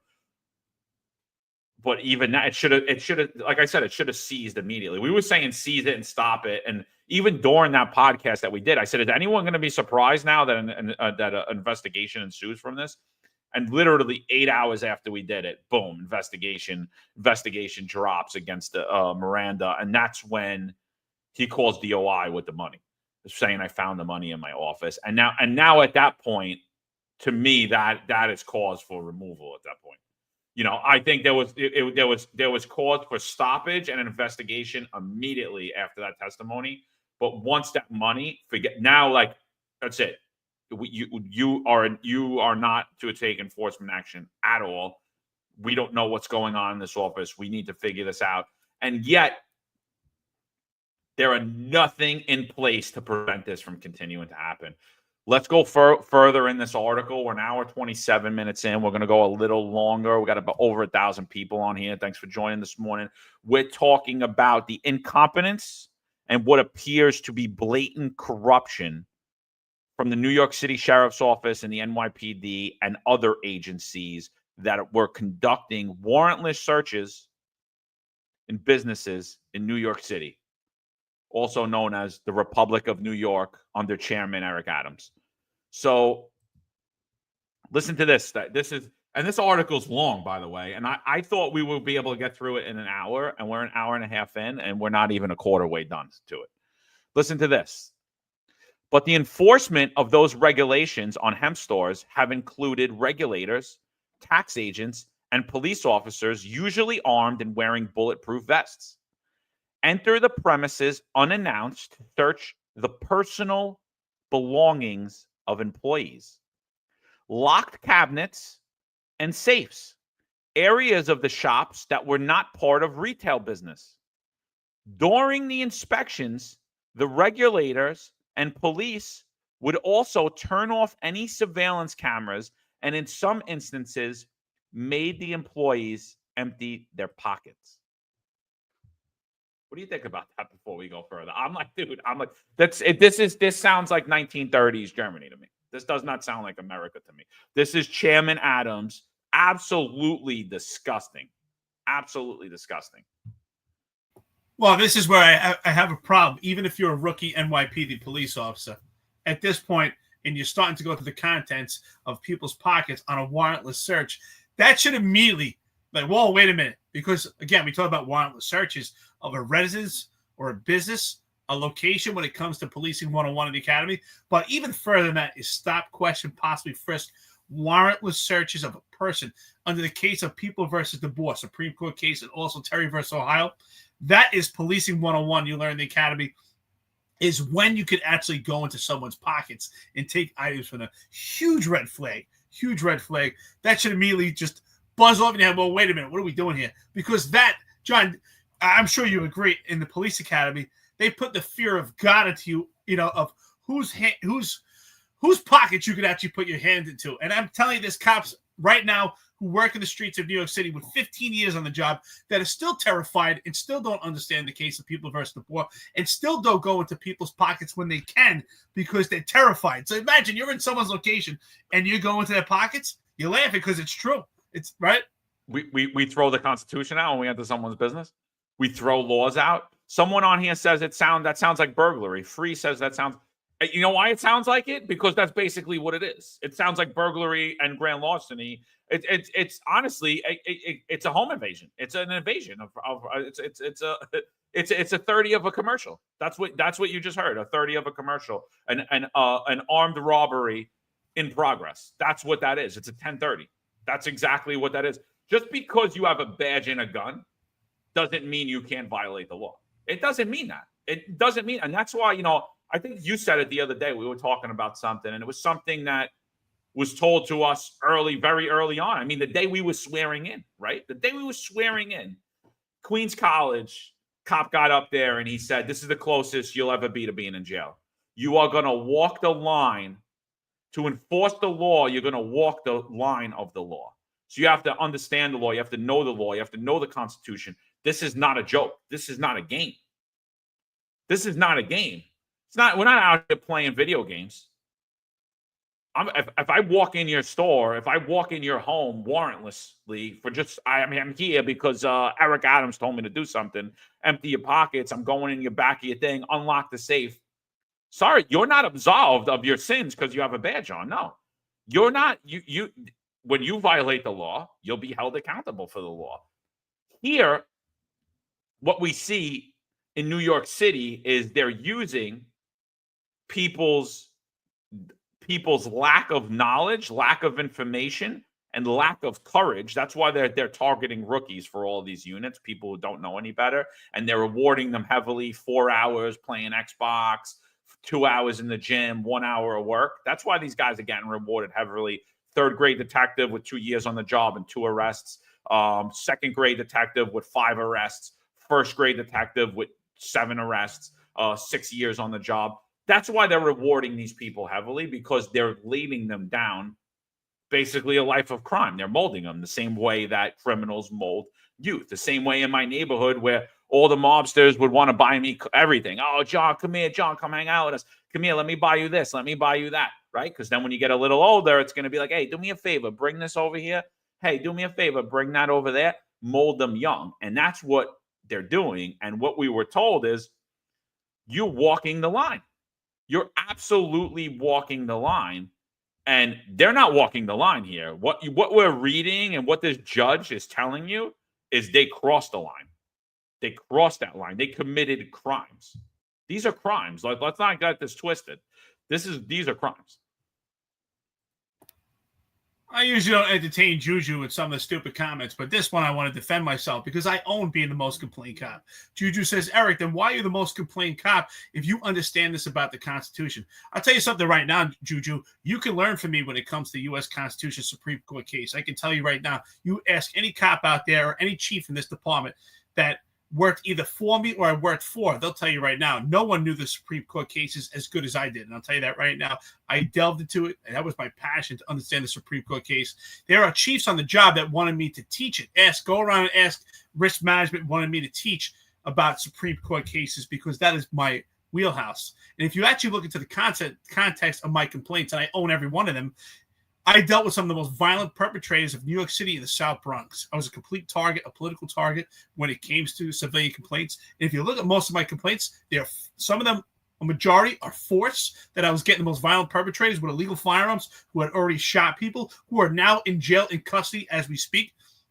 And a lot of those complaints were what's considered abuse of authority by giving someone a warning that if they don't comply, that they'll be under arrest. And that is something that we should do. And I'm glad you mentioned that. That should change with the civilian complaint because we provide people warnings. That is not a threat to let someone know, here is your options, that if you do not comply with the police, you'll be subject to arrest. So thank you so much. I appreciate it. I've been trying to change that with the Civilian Complaint Review Board.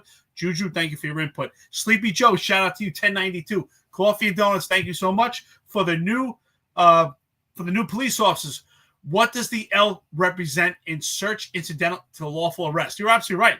Search incidental to lawful arrest. I mean, John, we literally just described an all-out burglary operation, of a commercial location. You're a police officer, and again, I'll say that there are cops with 15 years on the job that are terrified to go into someone's pockets when you have every reason to go into those pockets under People versus DeBoer. So, Juju, look it up. People versus DeBoer. That is a Supreme Court case that's been in effect since 1976. That gives a 4-tiered system that gives police officers the right to be intrusive. So check it out. I'm sure you can learn something. Yeah, and Ron brings up another great point. And that was another point we honed on last time we were speaking about the sheriff's office. And let's get back to the basics.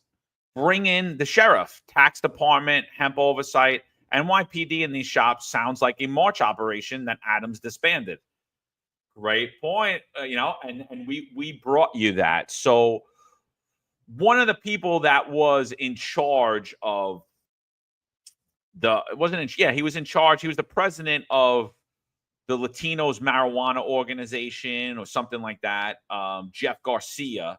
Jeff Garcia gets appointed by Eric Adams as the Office of the Nightlife.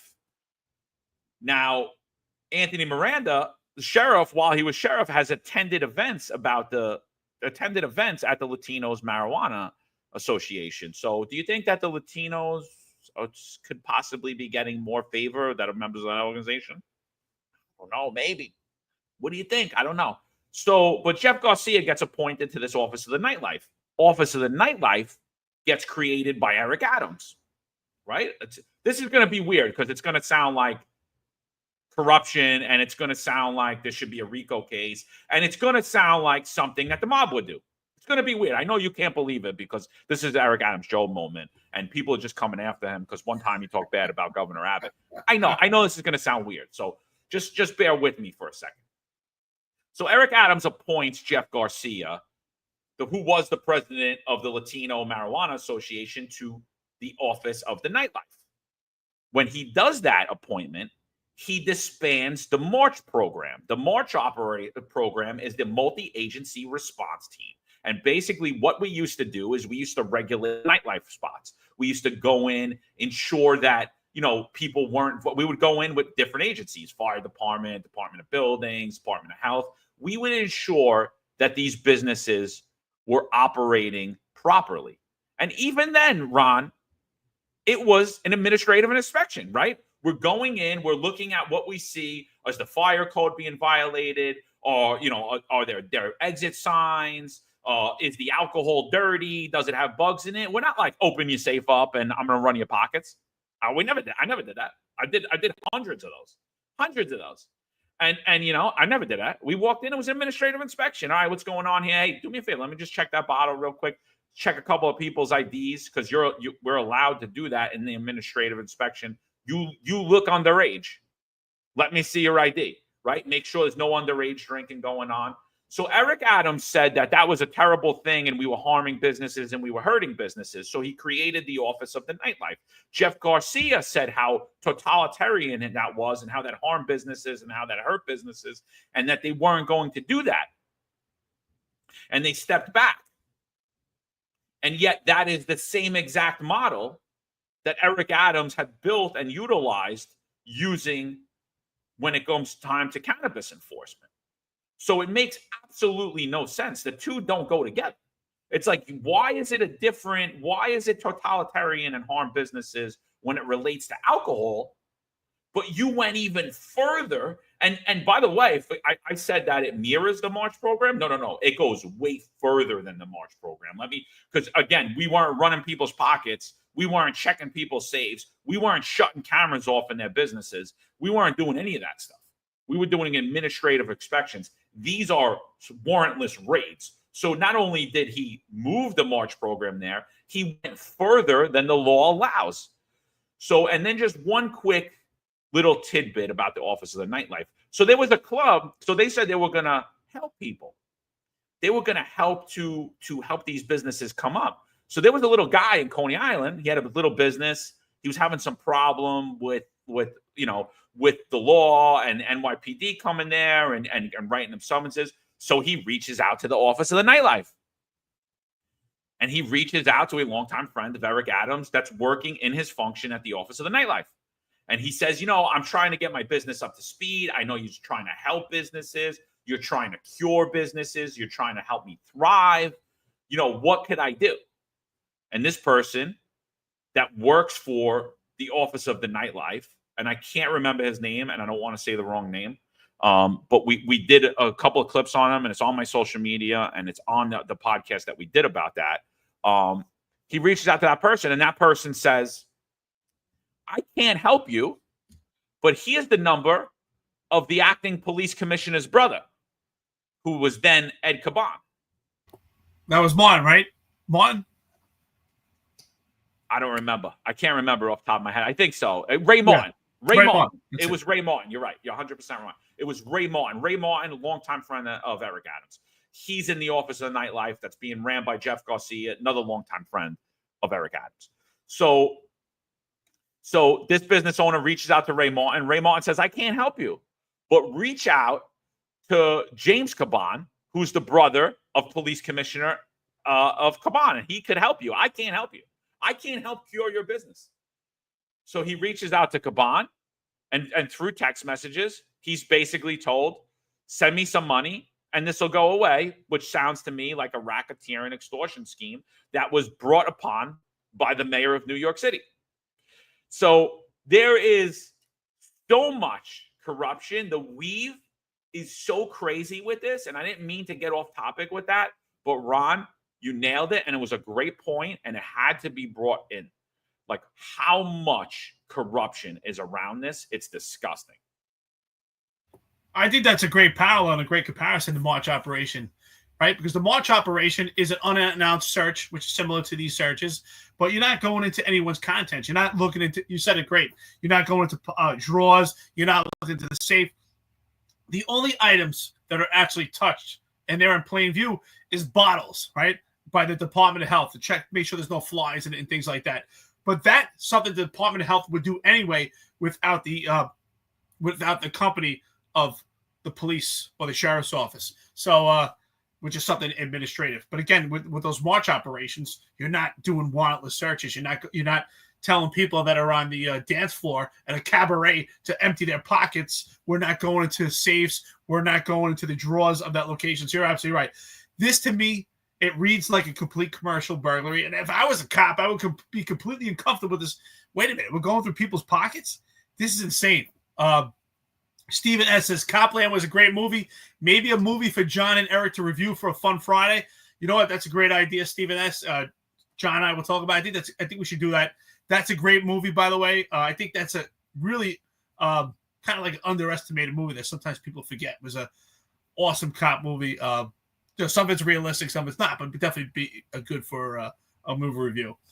But I think we all find this near and dear to us. And John, you and I both thought, we'll probably go through this in like an hour. Remember we spoke, as I said, it's a great topic. We'll probably go through an hour, but we're not even close to done. Not even close. This should be near and dear to everybody, right? And I think that's why, Ron's got some great comments saying, because we all believe in the U.S. Constitution. And that's what we always say. Did you take an oath to the police department or an oath to this administration? Or did you swear omerta? Because sometimes you have to stand up and say, whoa, wait a minute. What are we doing here? I'm emptying these guys' pockets. Do we have a warrant? I mean, that was huge. Anytime we ever did a search warrant, we always made sure that the subject of the search warrant had a copy of the warrant. And now you're going through someone's contents and you don't even have a warrant. I'm curious how they even explain it to these owners. Like, hey, I'm going through all your stuff, and I'm sure if some of these owners are pretty savvy and and if they're in business, I'm sure they have a lawyer to ask these kind of questions. What if the police department or sheriff's office comes in here and they're probably informed that they need a warrant, and all of a sudden the police department, right, is accompanying the sheriff's office and they're going through your contents? I would think they're on the phone with their lawyers right away.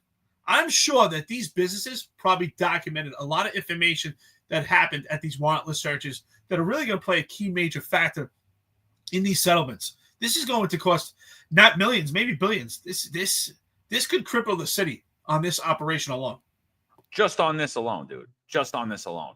And just one last little piece about Ray Martin. So when that actual allegation came out that they were running that Adams administration that created this office of the nightlife is running a racketeering extortion ring and actually not helping to cure businesses, Ray Martin was immediately fired. So like I'm telling you, young guys and girls, you're the fall guys. They're going to come for you. If it doesn't pass the smell test initially, it's not right.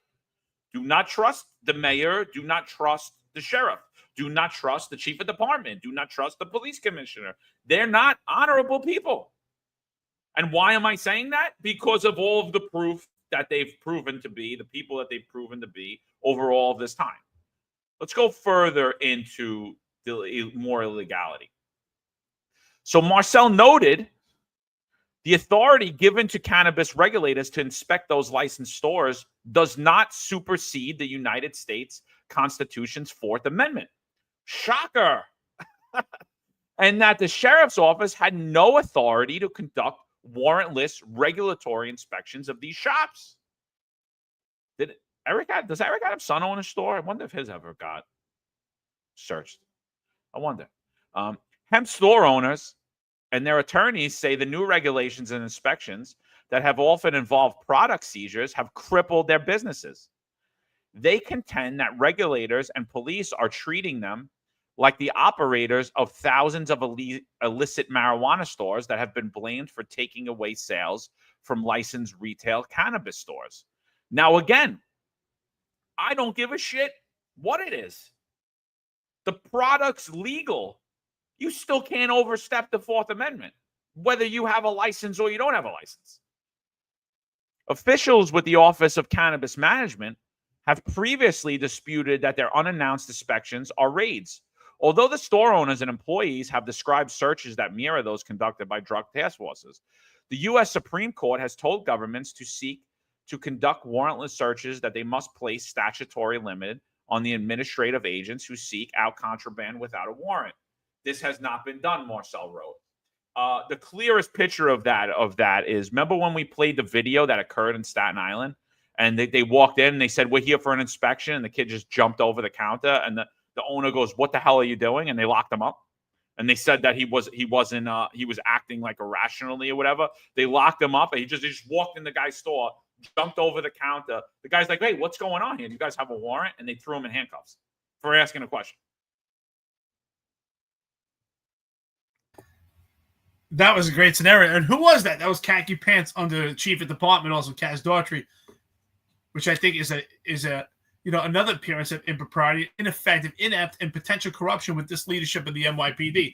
It's a horrible look. It's a terrible look. And that's why I say even rookies, no, because it's policing 101 when it comes to warrantless searches, especially if going to people's pockets. I'm telling you right now, active retired members of NYPD, and I'm sure other agencies throughout this country are probably reluctant, resistant also. We have police officers with almost 20 years on the job, and they probably never even went to someone's pockets because they're terrified of it because of violating someone's civil rights. You have civil rights under the U.S. Constitution. I mean, John, we're talking about legal locations here. You can't even go to a drug den and go through everyone's contents. You need a search warrant. If we went to an apartment, you're like, we're looking around like this place looks like they sell drugs. I mean, all the indicators there, and boom, we see a couple of bags of coke on the table. John, do we just start going through the contents of the entire place? No. Right? It's in plain view. We make the arrest and we seize the entire location and we hold on to it and freeze it until we get a search warrant to go through the rest of the contents of the place. And this is a place that's a drug den. So now we'll compare it to an actual legal location. This is, I mean, how did this not come up? This is completely criminal, right? Great point. We burst in the door and we see drugs all over the place. We're holding it, probable cause, but we're holding that for a Supreme Court search warrant. We're holding that. We're swearing to the judge. This is in there. We have reason to believe, based upon this, that there's more contraband in here and illegal stuff in here. We want to search the entire apartment now. We still have to get a search warrant. If I walk in and there's a brick of cocaine on your kitchen table, I can't go search your closet without a Supreme Court search warrant. Great point. Great point. Unbelievable. All right, let's go a little further. This is insane, dude. I don't even think it's so funny because we literally said, oh, I guess we'll be in and done in an hour. We even thought like we probably have to push it. You want to hear the crazier part? We didn't even get to the good part yet. I know. So is there a good part? Well, it's not good for the businesses and it's not good for New York City, but it's gonna be a great chapter in the book Crumbs. And the saga Crumbs, I should call it, because I think you're going to need about 17 1,000-page books to talk about this scheme and all the different webs. So he also noted that a heavy law enforcement presence during the raids appeared to be intended to intimidate and compel employees and customers into compliance. You think? The manner of the search's execution is damning, Marcel wrote. In all instances, the respondents were accompanied by heavily armed law enforcement officers who ordered customers out of the store and prevented anyone from entering, and permitting no commercial transaction to happen. Although the state regulators claimed the armed contingent was necessary for safety, no evidence of any specific incidents was ever cited where hemp stores employees or customers endangered or attempted to endanger the safety of regulators. In regard to the raids conducted by New York City Sheriff's Office, Marcel said that while in hemp stores are subject to regulatory inspections of the Office of Cannabis Management, sheriff's deputies are not trained on the statutory, scientific, or administrative distinction between hemp and marijuana, and that the sheriff's office lacks lawful authority to conduct warrantless, regulatory, or even administrative inspections of any business that possesses either a hemp or marijuana license. So wait. So, oh my God. They're not even trained. They don't even know. They're not even trained for any of this. They don't know any of it. They're walking in, the blind leading the blind. The blind leading the blind. Okay. This is hilarious. Keep going. Sick, dude. Attorneys for Breckenridge Cafe, New York City, a licensed hemp retailer in Brooklyn, and one of the 5 hemp businesses that filed a lawsuit, noted that the store was first searched a year ago by inspectors and tax agents who were escorted in the business by state troopers. They ordered an employee to open the safe without a warrant and seized items they believed to contain cannabis.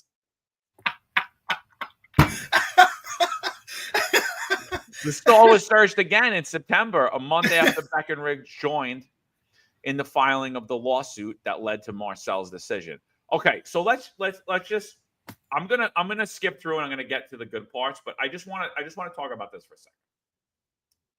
When we lock somebody up for, let's just say, when marijuana was a crime and we locked you up for marijuana, we had probable cause to believe that that was marijuana. But that was only deemed to be marijuana later on. We were required to put the marijuana and take a test. Yes, this is in fact is a marijuana product, right? So we would have to test the marijuana. Yes, it pops. It has THC according to the test. We would have to submit that test to the district attorney for your arrest to even be drawn up. And then that marijuana would get sent to a lab. And the lab would then confirm that marijuana was in fact marijuana.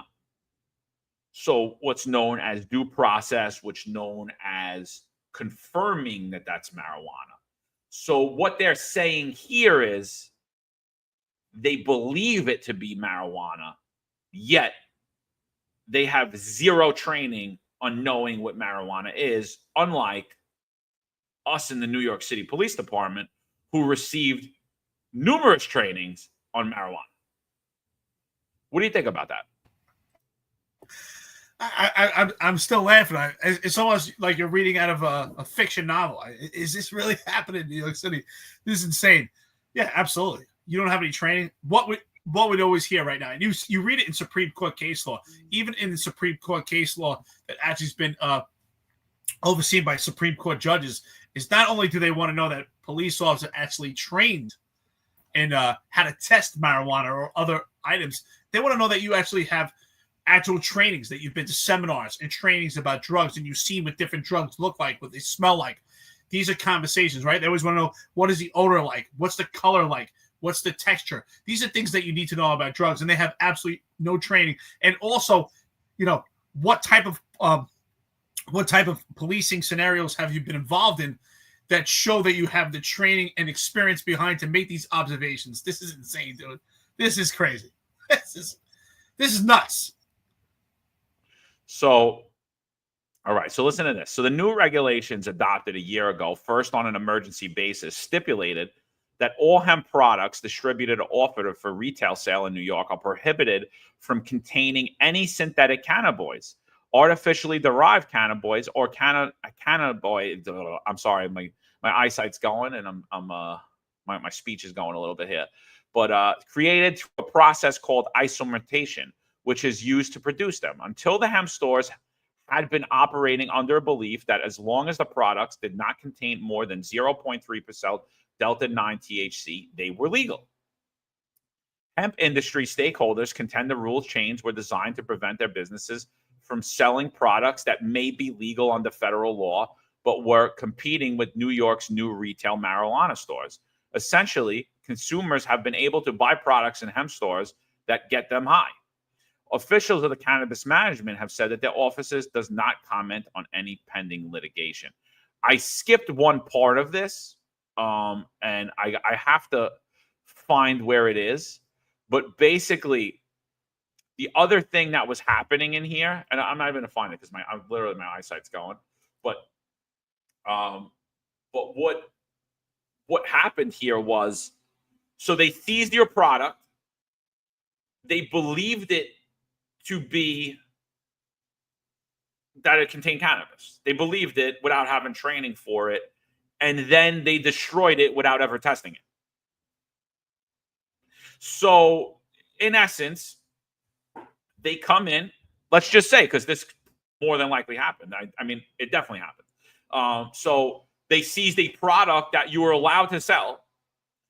They come in, they conduct a warrantless search of you. They search your pockets. They search your safe. They do a completely illegal warrantless search. They violate all of your constitutional rights, both as a person, as a business. They arrest you for a legal product. They never test the legal product. You own that legal product. They stole it from you. They basically stole money from you. They never test it, so they never prove that product was actually illegal or legal.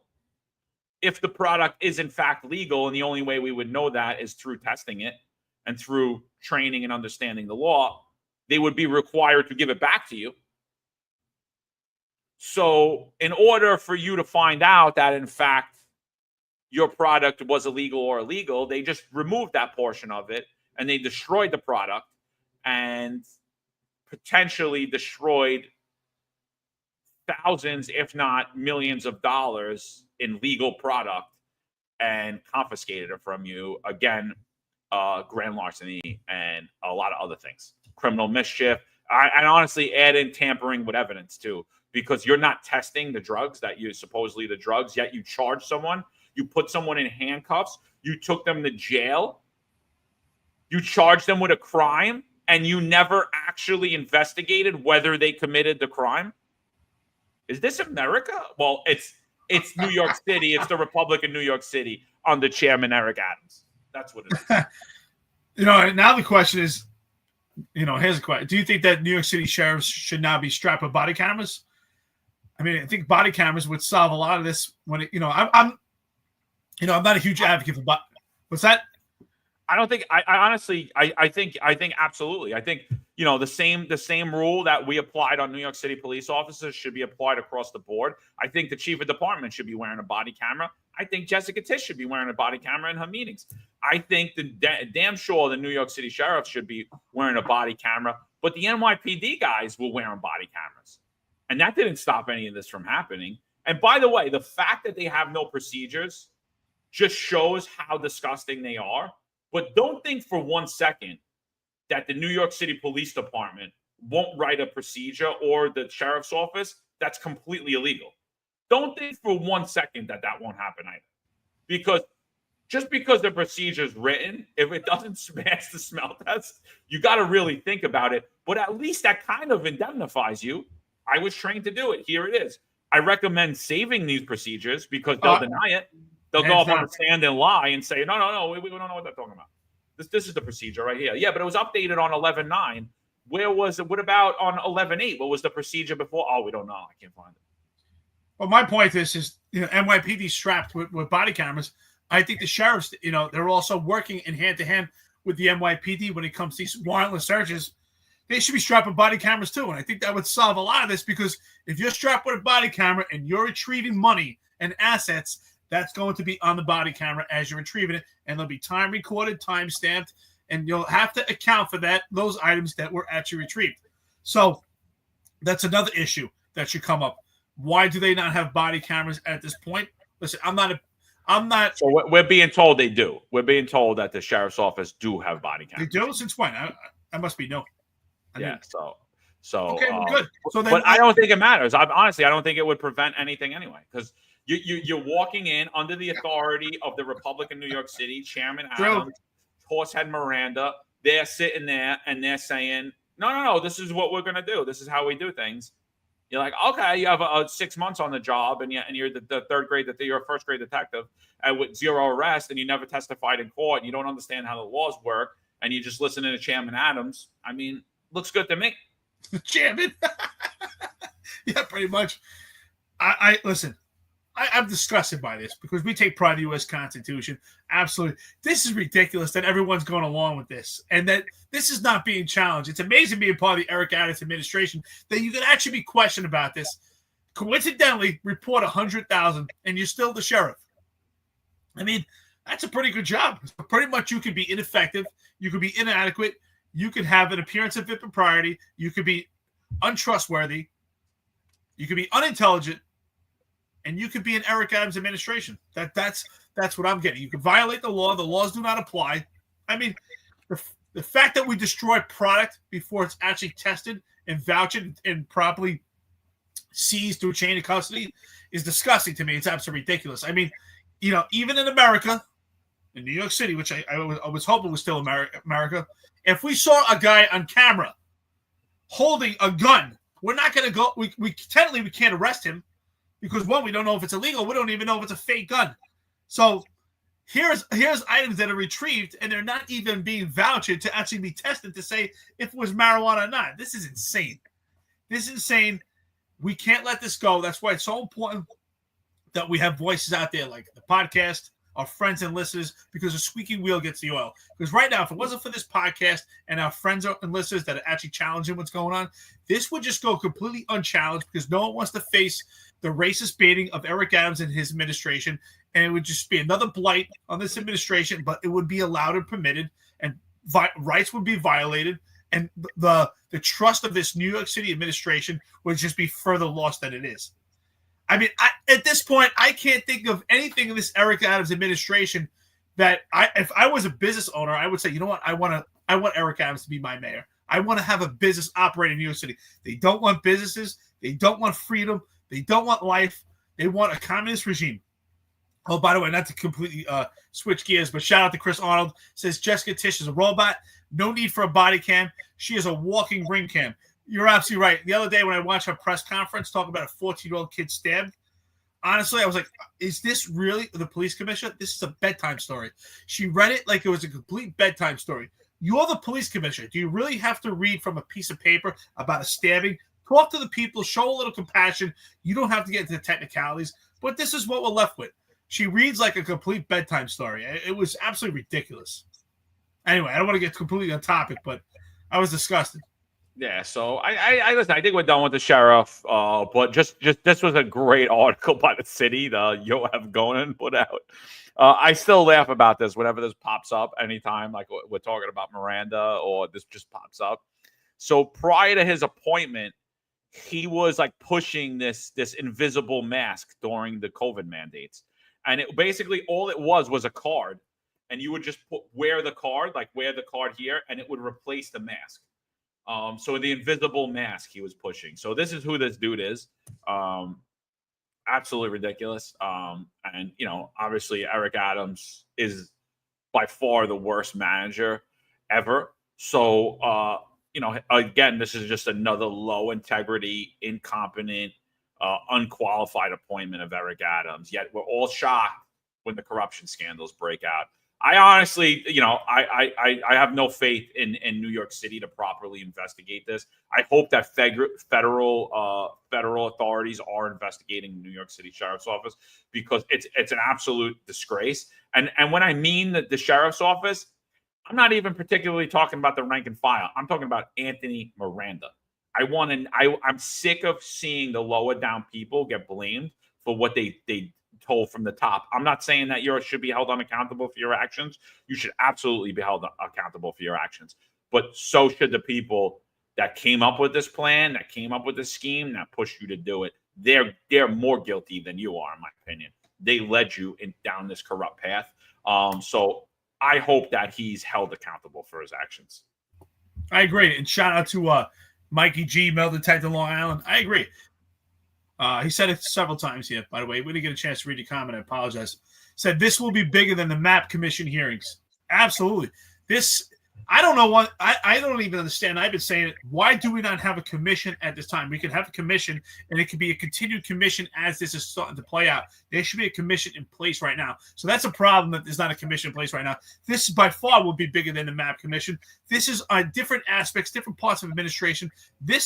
Once this unveils, and it will play out at some point, I do believe that this could be the largest corruption scandal in the entire history of our country, in the history of America. There's no doubt about it. We need a commission right now. There needs to be a commission in place, and we need to be talking about these issues as we speak. So the fact that there's no commission in place right now, to me, is a huge problem. It allows for the corruption to continue. I'm sure there's some people that feel, hey, I just keep winning. At what point am I going to lose? As long as Eric Adams is in place, I'm not going anywhere. If anyone thinks that we took Eric Adams down at this point, Eric Adams is still the mayor. So in order for this to actually topple and start to crumble, Eric Adams has to go. That's the bottom line. He's the head of it. He's got to go. Yeah, absolutely. And just before we get off the topic, we brought it up, so I guess we should just show it to the people who have not seen this before. This is the smoke shop arrest of a smoke shop owner who was accused of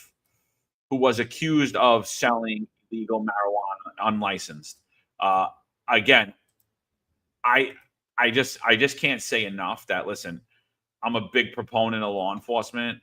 We support law enforcement on this podcast. Eric supports law enforcement. We support intrusive police work, but we support constitutional police work. We're not asking for a police state. We're not calling for a police state. We're not asking you to give away your Fourth Amendment rights or give everything over to government so that they can keep you safe. The clearest example of that the government can't keep you safe, look at Rikers Island. I mean, you have no constitutional rights. You're stuck in four walls, and the government cannot keep you safe in there, whether you're a prisoner or a guard or anyone who enters those walls. You're in danger. They can't keep drugs out of there. They can't keep drugs from being used. They can't keep people from committing suicide. Yet we expect them to do this in this fluid environment, metropolis of cities. Rikers Island, to me, is a microcosm of the entire country. What goes on? Why is California burning? Because the same people with the same ethics, with the same competency levels are in charge of California that are in charge of Rikers Island. Why is New York City systemically corrupt? Same thing. Because the prisoners look like Eric Adams, like he claims, and that's the reason he should keep Rikers under his authority, and it shouldn't have went to federal receivership. it doesn't because they look like you doesn't replace competency, which you clearly don't have. Doesn't replace putting good appointments in there. I did speak with Serena Townsend. She's the former head of internal affairs for the New York City DOC. We're going to set up a date to have her come on real soon. She's going to tell you about her story and what happened on the onset of Eric Adams coming into office and how that went down and why she's now another public voice out here speaking out against the Adams administration and the corruption, the blatant corruption in New York City and the ills that are occurring in Rikers Island. So on all around. So we're going to have her come on here. But watch this and you tell me this is America. This is the society you want to live in. Watch this. This is absolutely, to me, it's unforgivable. It really is. Watch this. Guy's going about his business. I don't care. Maybe he's breaking the law. It's a nonviolent crime. It's ridiculous. And by the way, if he was selling marijuana on the street, we could do absolutely nothing to him.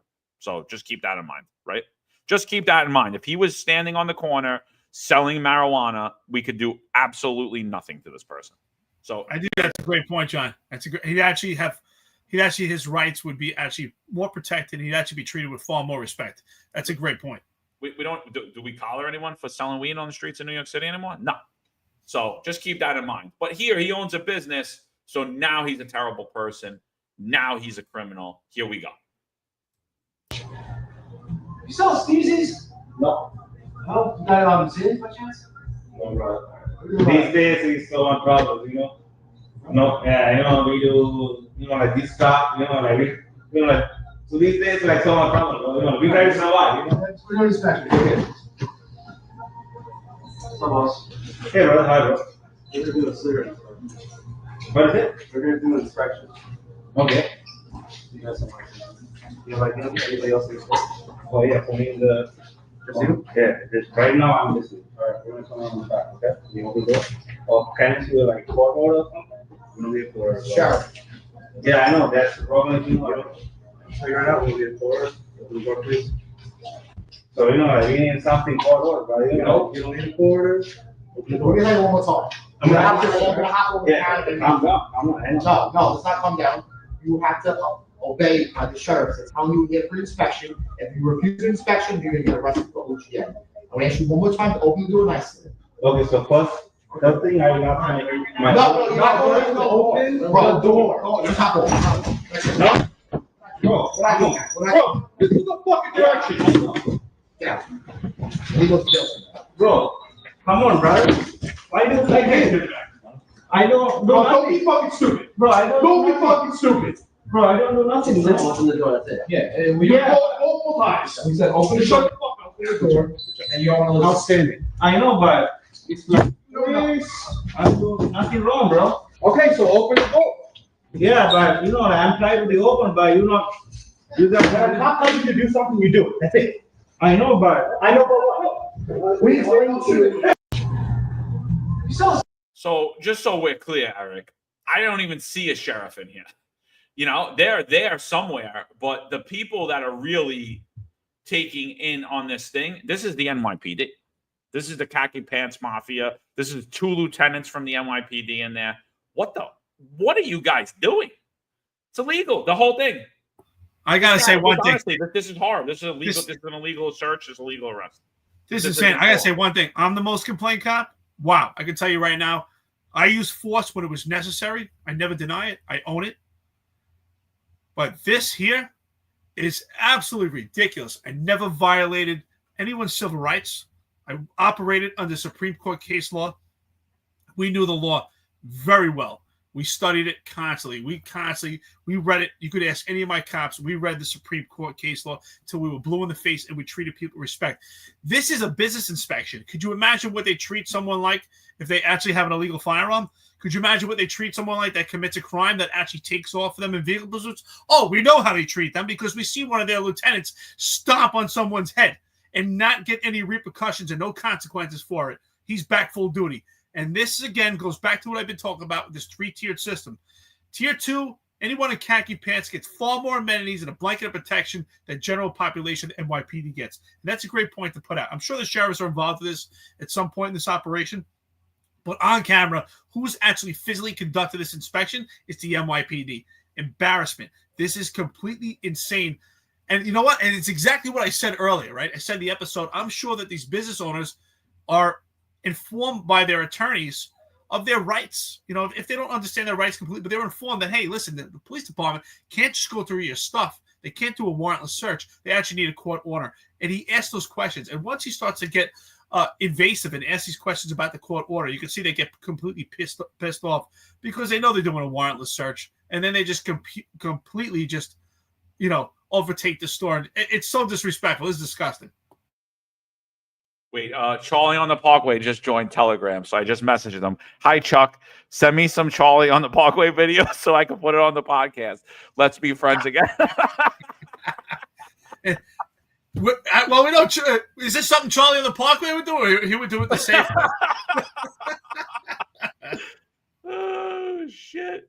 Yeah, someone says in here, Snake Plissken, 10 cops, 5 different uniforms. 10 cops, 10 different uniforms. There's zero uniformity. This is the dream Right team. about that. This is the Gotham Brothers, you know. Best version of the NYPD. Best version. Absolutely, Eric. You know, I don't know what to say. Other than this is completely illegal. This is just not how police should operate. This is anything but an administrative search. This is a full open the door, shut your mouth. We're gonna lock you up for OGA. I mean, they didn't even give the guy 60 seconds. It's like, come on, dude, really? This guy seemed like a threat to you? I don't know. Whatever. Shell's Angels. They just need Harleys and leather vests. Yeah, I agree with you. I totally agree with you. It's absolutely disgusting. So we're gonna work on that. Sam Antar, I gotta reach out to. I'm gonna reach out to him after we get on this. Like I said, we're gonna do the night. Thursday night, we're doing an X Space on X. So if you're not on X, come on. If you guys want to speak, you know, we'll give you a couple of minutes. Say whatever you're gonna say. We're just gonna talk New York City, up-to-date crime, corruption, NYPD, politics. It's just going to be an overview. I think we'll probably have a little bit of news by then. I'm pretty sure, whether it be arrests, whether it be a subsequent indictment, pretty sure something will have come down before then. So Sam Antar, socialist candidate coming. We're definitely going to get Serena Townsend. I want to do that soon because I know she's got a trial coming up. So we're going to set that up. Right now, people are going to Albany, a big Maha event, Make America Healthy Again event. Mike Kane's hosting that event. Today, actually, today's Tuesday, right? Tomorrow, the New York du jour movement is taking Eric Adams to court. It's all people funded, no lawyers. These are people taking elected officials who are not holding their oath accountable. So they're bringing Eric Adams to court. There's oral arguments tomorrow. That's going to be an historic event. On Thursday, Mighty Fuzz Young is going to join us to talk about that. And again, I think this is the first time in history that this has ever happened. This is an historic event. I don't care how that court case turns out to me.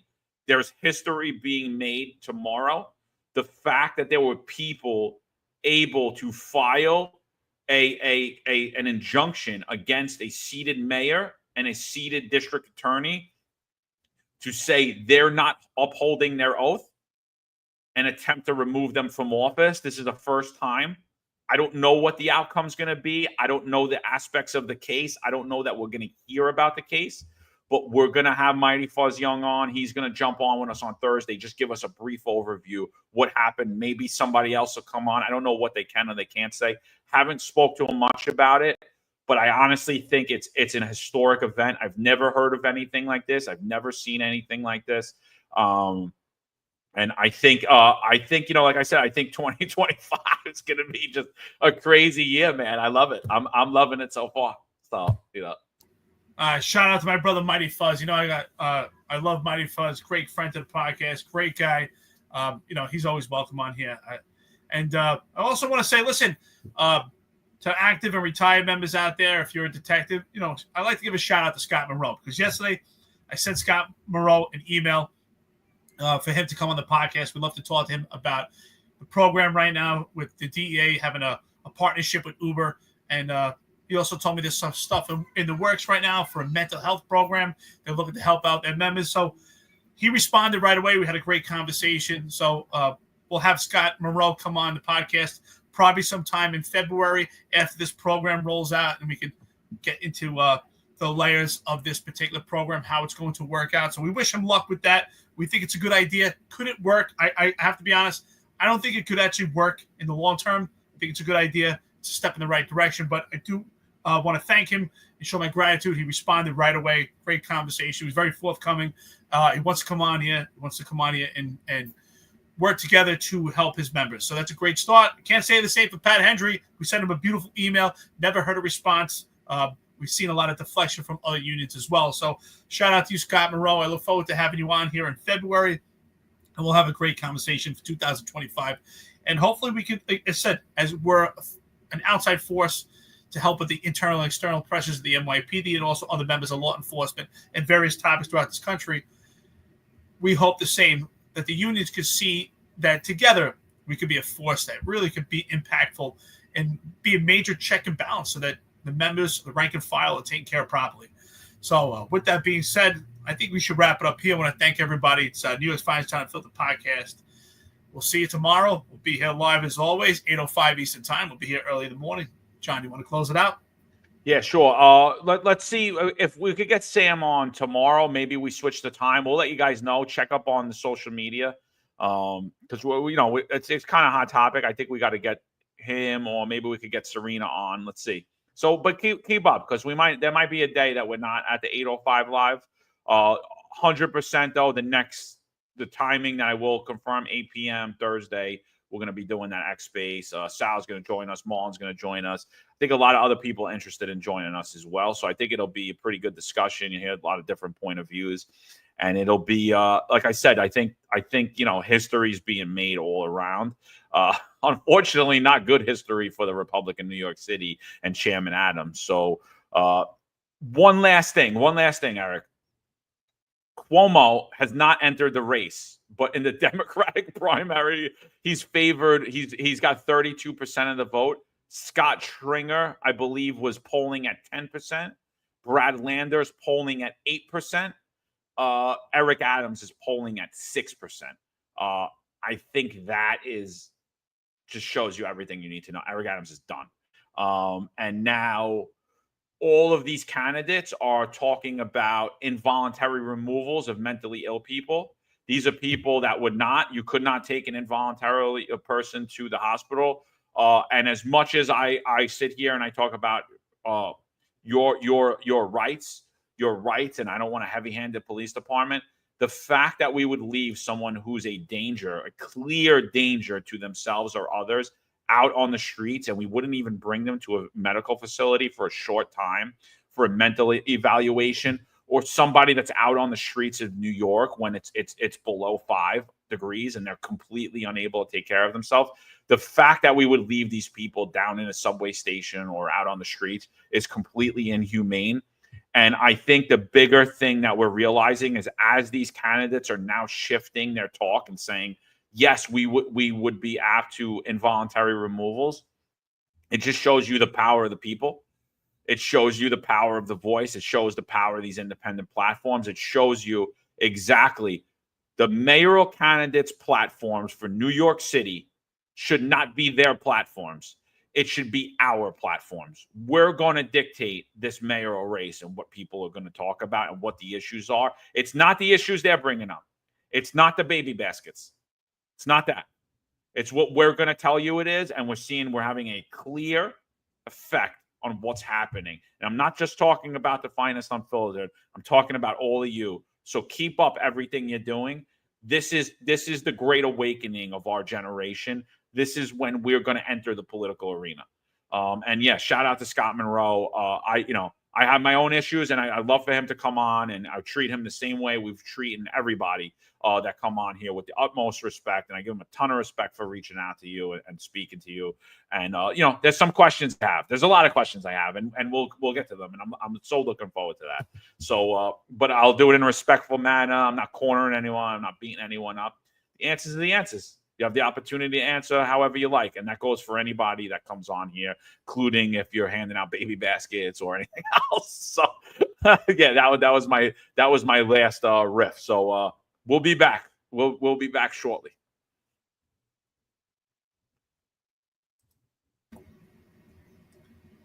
There's a handful of retired officers that don't live in the state that have a lot to say about the dream team, as I like to call it. All of a sudden, they retire and have a master plan on how to fight crime, but nothing to contribute when they were here. They want to come back and be part of the dream team. What can I say? Law enforcement professionals dedicate their lives to serving and protecting our community. But who's protecting their financial futures? That's where Laidlaw Blue comes in. Our wealth management platform is specifically designed for the law enforcement community. Laidlaw Blue is a division within Laidlaw Wealth Management, run by retired New York City detective John McDermott. His status as a retired detective uniquely positions him to establish a deep connection between Laidlaw Blue and the law enforcement community. Our platform is easy to use and provides a range of financial services, including investment management, retirement planning, and insurance solutions. With Laidlaw Blue, you can secure your financial future and provide for your loved ones. Our team of experienced financial advisors understands the unique challenges and opportunities that law enforcement professionals face. We're here to help you navigate the complexities of financial planning and achieve your goals. Laidlaw Blue. Secure your financial future today. Book a meeting using the QR code displayed or call us directly on 888 901 Blue. That's 888 901 Blue.